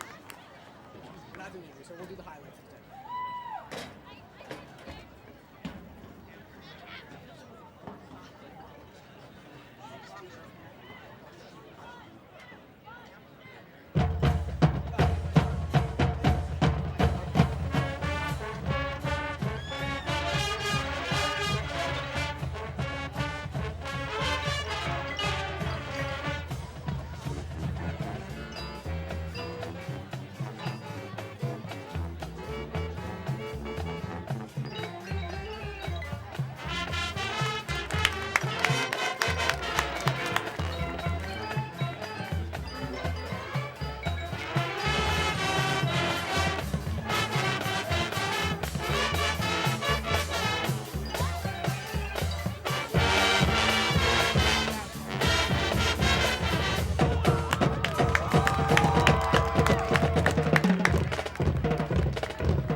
and yet another stellar performance by Matt Paterno's Wayne Hills Patriot Marching Band.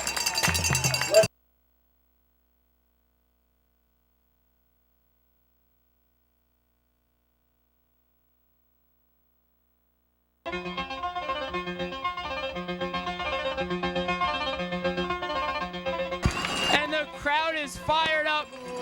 What a huge play. We cannot stress this enough.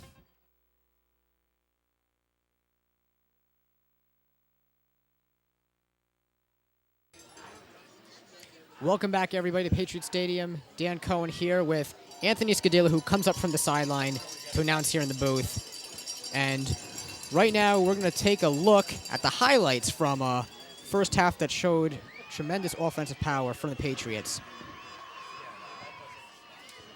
As we see here on this first play, Ronnie Drees will take it for a long touchdown run. And there he is. Cuts it back there, breaks a tackle, still on his feet, and takes it in for the long TD run. Zito hands it off as Salerno rips this ball out of the hands of the running back. Strong play by Salerno to take the ball. Here's that botched extra point as Horahan wisely picks up the ball, running to his right, looking for someone in the end zone. He finds a wide open James DeLectus for the 2-point conversion. And here's Tom DeBianca, runs up the middle behind his blockers, cuts it to the outside, and he's gone with his speed. Tom DeBianca hops into the end zone for the score. Mike Quinn keeps this one for himself as he runs to his left and gains positive yards and the first down while he's at it. On this play, we see Quinn keep it for himself again as he runs to the left. And he gets just past the first down marker, almost into the end zone. Ronnie Drees scores his second touchdown of the game here as he bursts into the end zone. Handoff is again to Drees as Drees, running behind his blocker, Justin Horahan, is tackled after a gain of about 20. Strong run by Drees on that play. Horahan is sent in motion. Play action, Quinn rolls to his right, looking for someone downfield, and he throws this ball about 20 yards down and completes it to Justin Horahan. Quick dump to the left. That's to Brian Dowling. Dowling running up the field, gets the first down. And again, here's Drees, breaks a tackle at the line. Strong run as it takes 4 Demarest players to take him down. And then here we have Mike Quinn throwing across his body, completes it to Justin Horahan for the score. As we get a peek of the head coach of the Wayne Hills Patriots, the legendary Coach Olson. And Anthony, I'd like to welcome you into the booth. And from down the field, what were your thoughts on the first half? Well, obviously they got off to a great start. I mean, getting turnovers and running the ball well, passing it, a good diversity of plays, As long as they keep this up and defense stays strong, I don't see a reason why they would lose this game or even allow any points. That's a good point. I think it's probably pretty obvious that the Patriots are going to win this game. I guess the question is, will they keep the shutout? We'll see if the Norsemen can score at all in this second half. Additionally, we'll also see if Demarest can score at all. We'll see if we see Wayne Hills bring in any scrubs. We'll see how long the starters will play in the second half, if at all. And that should be interesting to note. There's a lot of talented sophomores on this team, and also additionally talented seniors who don't get as much time, but we see them in the second half, and that's great to see. Yeah, there's a lot of great sophomores on this team, and guys, I don't see any reason why they won't get in if the score keeps rising as it has. Ladies and gentlemen, during the second half, they have the clock. They have the clock running right now, which is a malfunction. So, we're going to send it to a break right now. We'll be back after this. Welcome back, and we're almost ready to have second half football as the Demarest Norsemen deferred on the opening coin toss, so they will start with the ball. And it looks like from the huddle that most of the starters, the special team starters, are still in the game, as we can see there. Tom DeBianca, Ryan DiDerno, Matt DeBlock, Brian Dowling, Mike Waller. So it appears that at least for the beginning of the second half, we're still going to see the starters for the Patriots.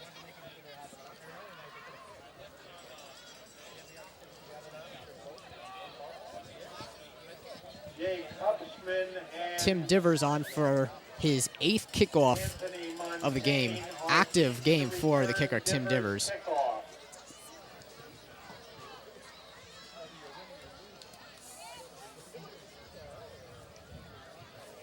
Two men deep for the Norsemen to return this kick.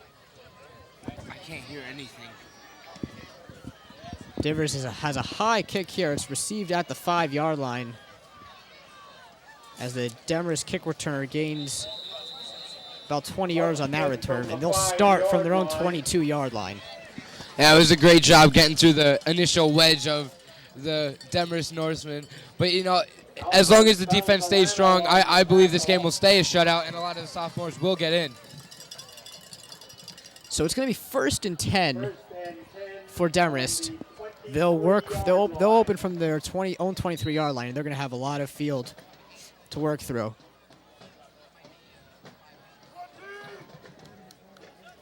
Dito still in the game for the Norsemen. The handoff is to Koschel as he finds some room to run, and he bursts past the first down marker as he gains about 15 on that rush. Holster on the carry. Match the block on the tackle. First down, Norseman. So that's a first down for Demarest.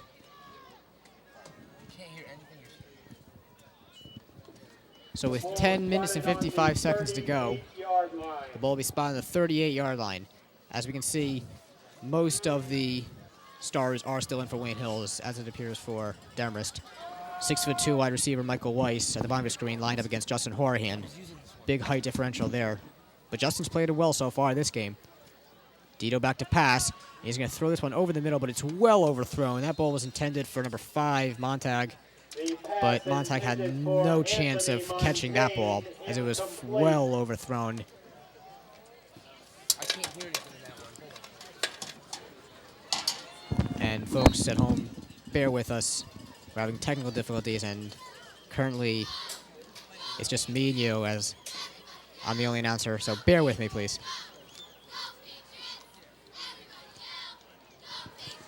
Second and 10 for Demarest. 10 minutes to go in the third quarter. 2 wide receivers at the bottom of the screen, I formation behind Dito. Dito hands it off, and Kolshar has nowhere to go as number 59, Paul Drake, takes down the ball carrier in the backfield. Great job there by senior defensive end Paul Drake. And that's really the first thing we've seen so far, significant play that stood out from Paul Drake in tonight's game. And Paul Drake is a junior last year, defensive end, had a phenomenal season, and currently only has, staying on 4 sacks right now, and we expect much more from him. He's a great player, a strong defensive end. Really hasn't played to his potential so far this year. But the season is still young, it's only halfway over, so we can still expect more to come from Paul Drake.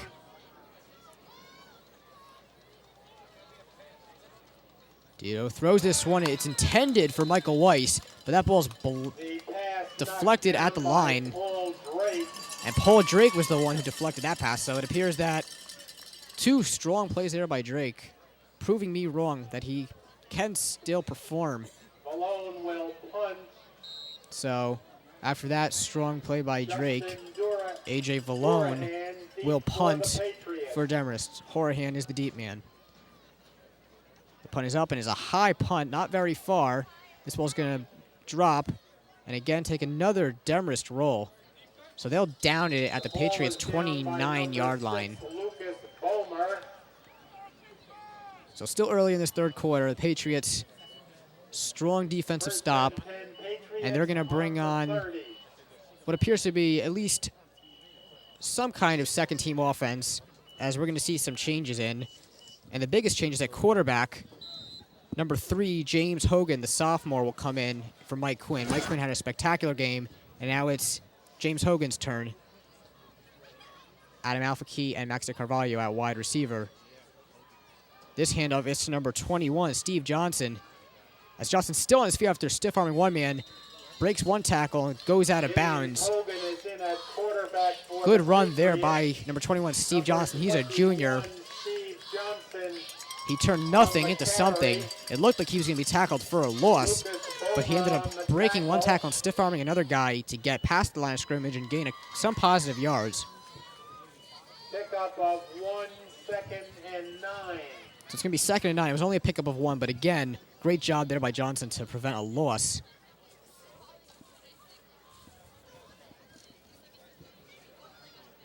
Alpha key at the bottom of your screen. Hogan's going to keep this one for himself, running to his right. And he's taken down from behind by number 1, Valone. Good job there by Hogan to gain some positive yards on the keeper. A.J. Valone on the tackle. And that's something we'll keep an eye on for the rest of this game. In the past, when backup quarterbacks have come in, usually it appears that they tend to hand the ball off more than throw it. So we'll see if Hogan, in fact, throws the ball in this second half. That handoff is given to Steve Johnson again, I believe. Actually, no, I'm sorry. That was Tom DeBianca on the carry as he powered through the middle and bowled through a few guys. And he got the first down, so it's going to be 1st and 10. Mishamore on the tackle.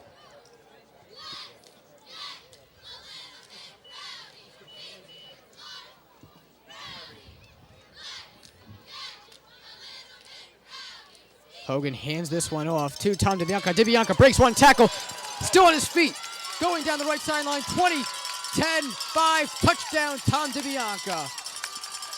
As DeBianca gives the Patriots a 49-0 lead. Great job there by DeBianca to break a tackle, get into the secondary, and it was a foot race between DeBianca and about 3 or 4 Demarest Norsemen. And DeBianca showed his speed there as he's clearly the fastest player on the field. Showed his top speed, and nobody could catch him once he was off. So DeBianca takes that touchdown. That's his 2nd touchdown of the game.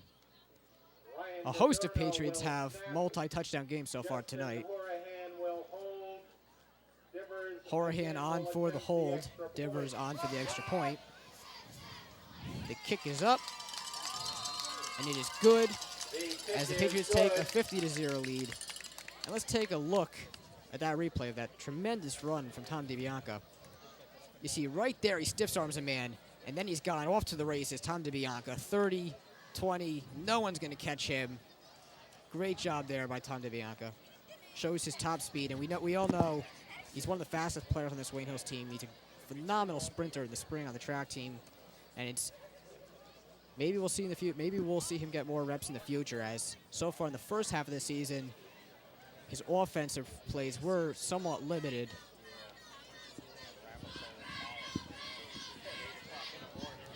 So 50-0 with 5.5 minutes to go in this game. And on that play, the second team offense for the Patriots made it look easy against the first team defense of this Demarest Norseman team. And that says a lot about this Wayne Hills program, that their second team offense could go and pummel a first team varsity defense. Line drive kick from Divers. It's bobbled and picked up by one of the more up men. And then that kick return is going to be spotted at the 27-yard line. Iafredi had that kickoff return, and Iafredi's a player who, in the beginning of the season, the preseason, predicted to be a key player for this Norseman team. He's a talented guy, has a lot of speed. He was expected to get some more plays at running back and wide receiver. We haven't seen him at all on offense in this game. And we're going to have a whistle here. We'll see if it's a timeout.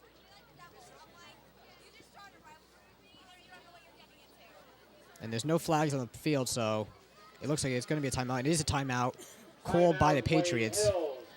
The opening defensive drive for the Patriots featured their first team defense. But this appears to be at least a hybrid of some first-team defensive players and some second-team defensive players. As we can see, number 87, James Stone, is in on defense. Number 38, senior Ken Carluccio, is in on defense. Number 2, a sophomore, Nick Massey, is also in a linebacker. And we've seen in some past games that Massey can hit hard. Not a very tall guy, but strong. Ladies and gentlemen, highlights of tonight's game can be seen on News 12, New Jersey at 10:30 this evening.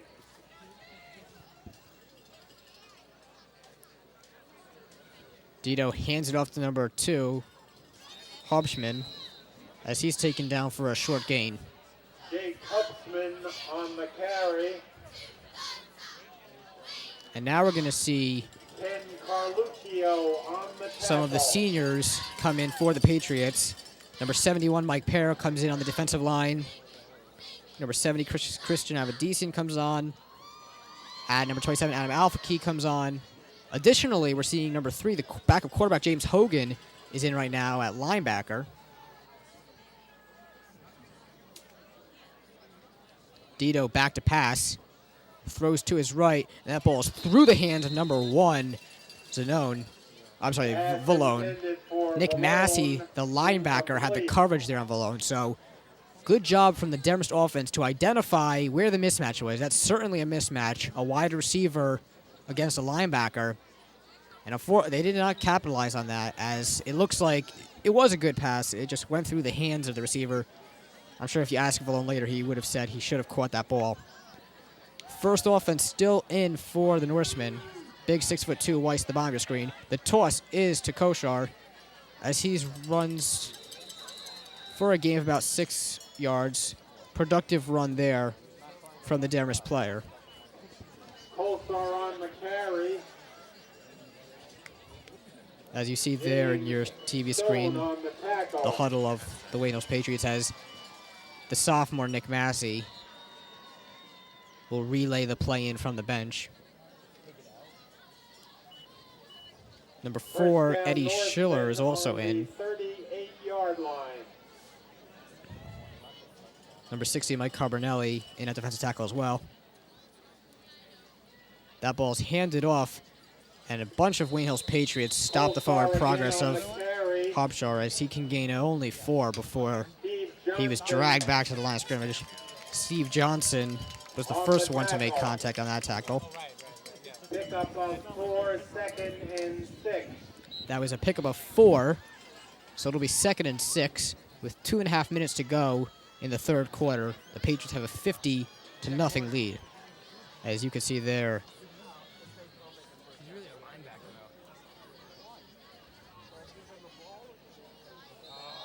and there looks like one of the Patriots jumped. That was, I think, James Stone at the far defensive lineman, the left defensive end. And it is offsides of the Patriots, so no offensive lineman provoked Stone. Encroachment against the Patriots. So that encroachment penalty will give the Norsemen some more room to work. As it's good. Instead of 2nd and 6, they'll have 2nd and 1. We'll see here if they run it up the gut or attempt maybe some play action. They give it to the up man, and he goes nowhere. That almost looked like the up man wasn't even expecting the ball. He got the ball and really didn't get his feet moving before he got hit by the Patriots D tackles. Good job there by those defensive tackles, Mike Carbonelli and Mike Parra. Harry Davis on the carry. So in fact, that was a loss of 2 from the running back Harry Davis. Mike So Carbonelli it'll be 3rd and 3. Eddie Schiller on the tackle. Sophomore Eddie Schiller also teamed up for that tackle.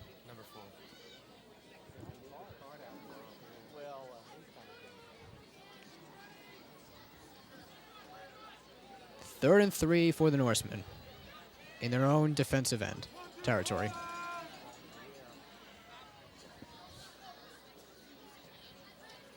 Dito back to pass, throws this one up the middle, and it's complete to number 5, Montag, as that's enough for the first down. The pass is complete to Anthony Montaigne. So the Norsemen convert there on the first down. The first down conversion in a while for them. It seemed like for a bit they might not ever score, convert on a first down. Inside the Patriot 49. So now the Norsemen are in Wayne Hills territory. we'll see if they can put anything together on this drive and maybe put some points on the board. Montag and Weiss at the top of your screen. The ball is given to Hobshaw as he's taken down by, it appears, DeBianca, Alfaki, and Massey. There's a flag on the play. It's in the vicinity of offensive holding, so we'll see if this ball comes back. It is offensive holding, so that run will be negated, and in addition to being negated, Demarest will march back 10 yards. And it was one of the guards who was flagged for the hold. So the Norsemen, who finally found their way into the Patriots and now find themselves back in their own half of the field. And long yard. So it's going to be first and about maybe 22 yards, first and 22. About first and 23, actually. And we're going to have a timeout here.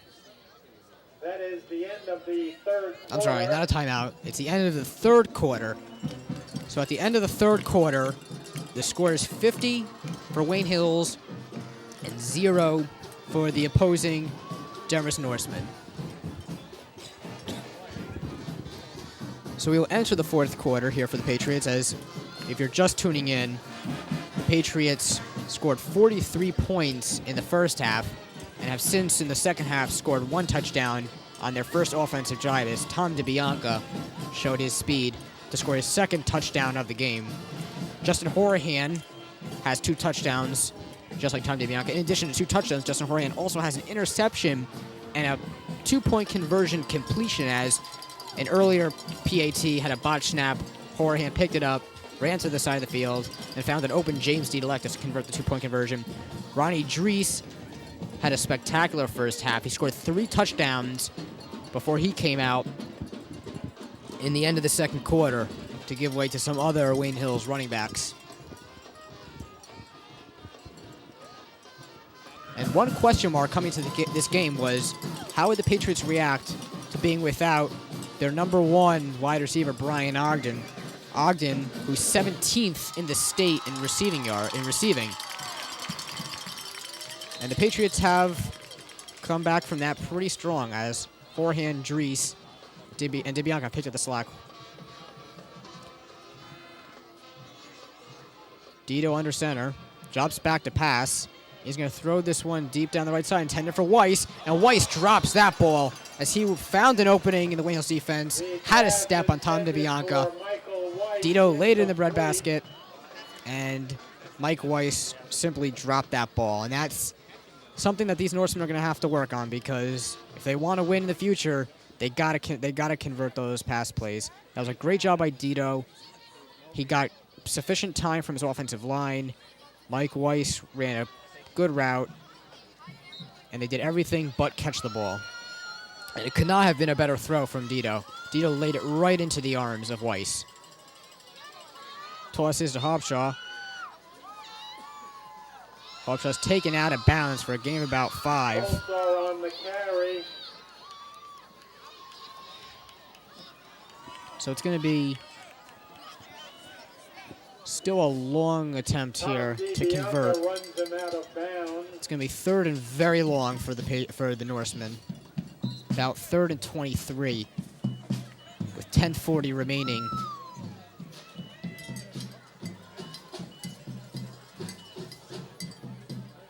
Three wide receivers in for Demarest.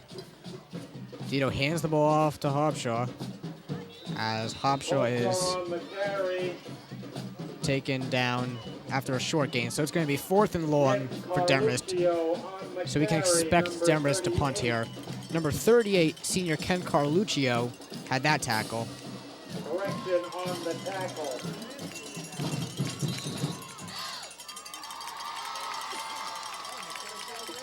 Justin Horahan still in for the punt.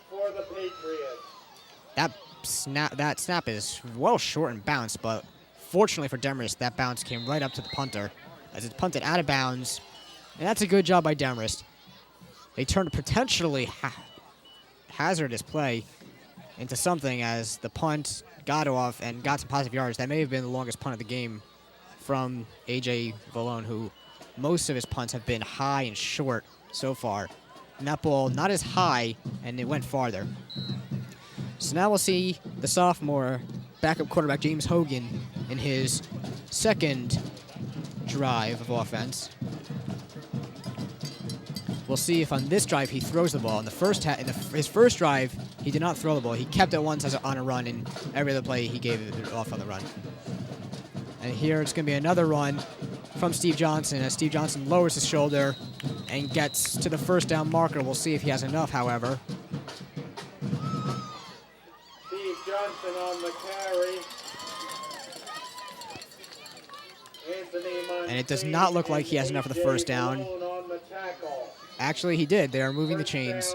So about a 10-yard run there from Steve Johnson, the junior, as he converts on the first down.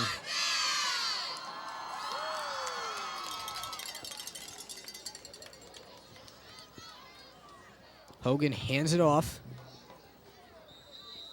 as the ball carrier takes it for a short gain. And something interesting to note, Sean alluded to it in the first half, how in games with a big differential in points, the clock does not stop, whereas normally when the ball goes out of bounds, if a runner's pushed out of bounds, they usually stop the clock. First downs will stop the clock. In these types of situations, to speed up the game, to prevent the other opposing team from running up the score, they run the clock, and that's what's going on right now. Hogan hands it off again as Johnson gains about 3 or 4 more yards. And it doesn't look like we're going to see any pass attempts from Hogan, which does make sense for the Patriots because running obviously rushing plays run down the clock. You risk stopping the clock with an incomplete pass. And of course, the Patriots want to run down the clock. They don't need to score any more points, so it's only advantageous to end this game in a timely fashion. Hogan hands it to the up man. That's Nick Massey, and Nick Massey goes through the middle, and he gets the first down. So, first down converted by the Patriots. Number 1, Joe Ramadan checks in. Alpha Key and De Carvalho check out.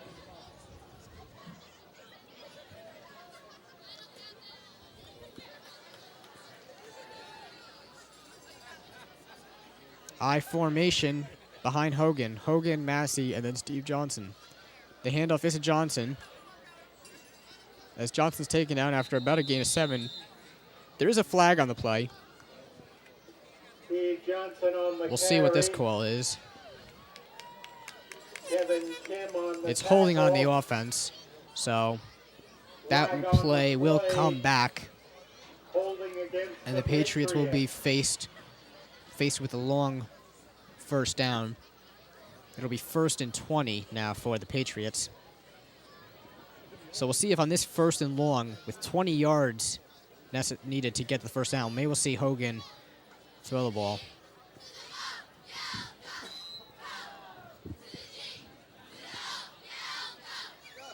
And it's actually just going to be 1st and 17, I think. Not quite 1st and 20.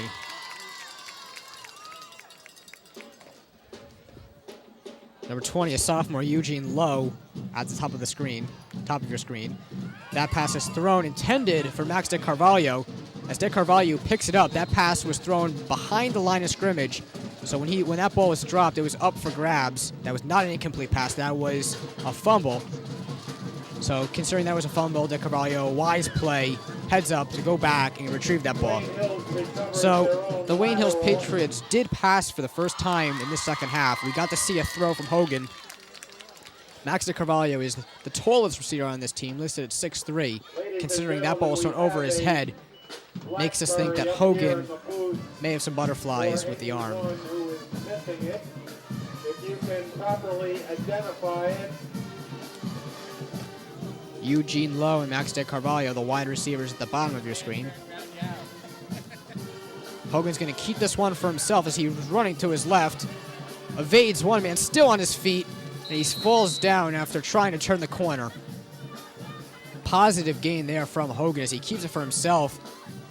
Hogan on the keeper. But there is a flag on the play. So we'll see what this is as we await for the referee's decision. And it's again holding on the offense. That's the second offensive holding call on the Patriots on this drive. And regardless of who's in, regardless of how talented the players are that are in the game, penalties are never a good sign. And Coach Olson, coach teams, are usually good with penalties.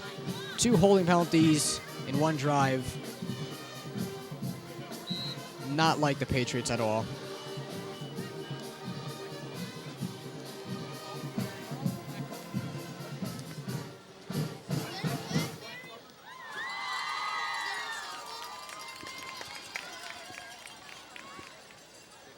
Play action. Hogan rolling to his right. Throws and completes it to the fullback, Nick Massey. Nick Massey breaks one tackle, still on his feet.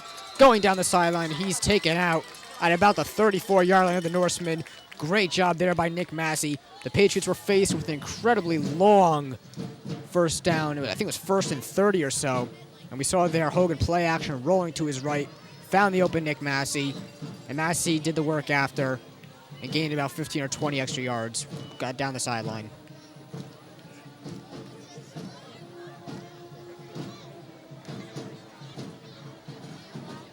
I formation behind Hogan. Hogan gives the handoff to Steve Johnson. Johnson still on his feet. And finally the Demarest Norseman defender takes him down. At first it looked like Johnson might break that tackle. But the Norseman defender regained his composure and eventually made the tackle.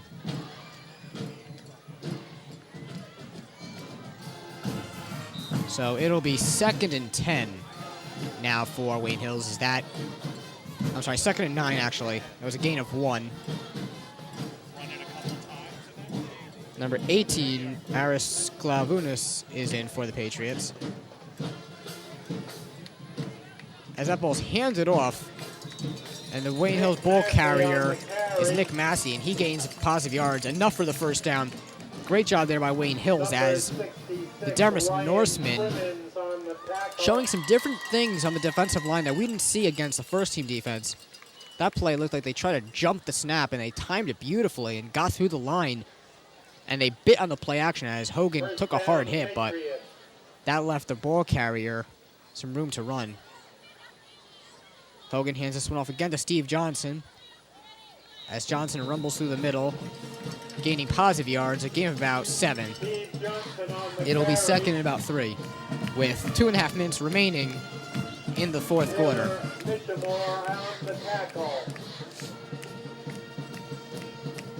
As you can see there on your screen, some different personnel in for the Patriots. Number 50, Nick Tamaro, is in on the offensive line. You can see there, number 18, Aris Glavunas. Number 27, to the right of the screen, a senior wide receiver, Adam Alfke.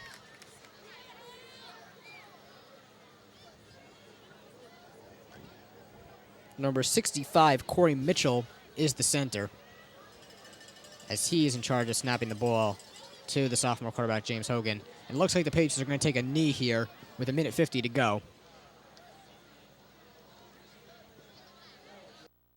As James Hogan does, in fact, take a step back and kneel it,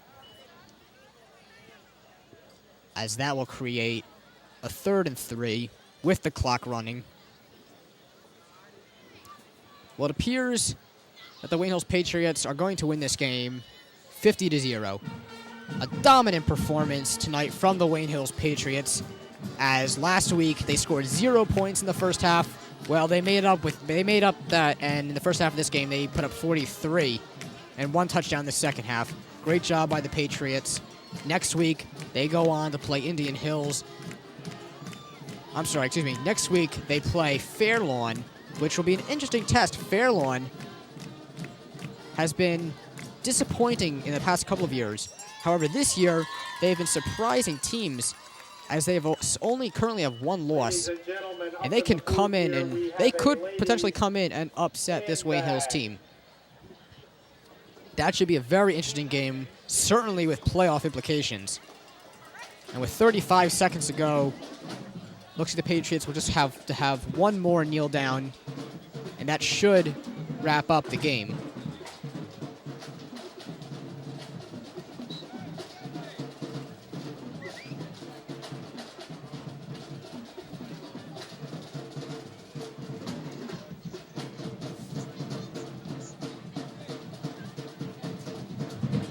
And now with 7 seconds to go, it doesn't look like the Patriots will actually have to take one more kneel.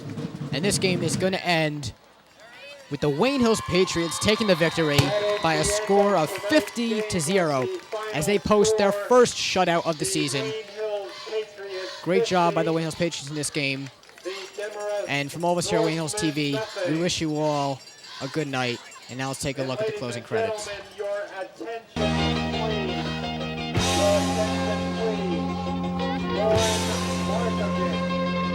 We have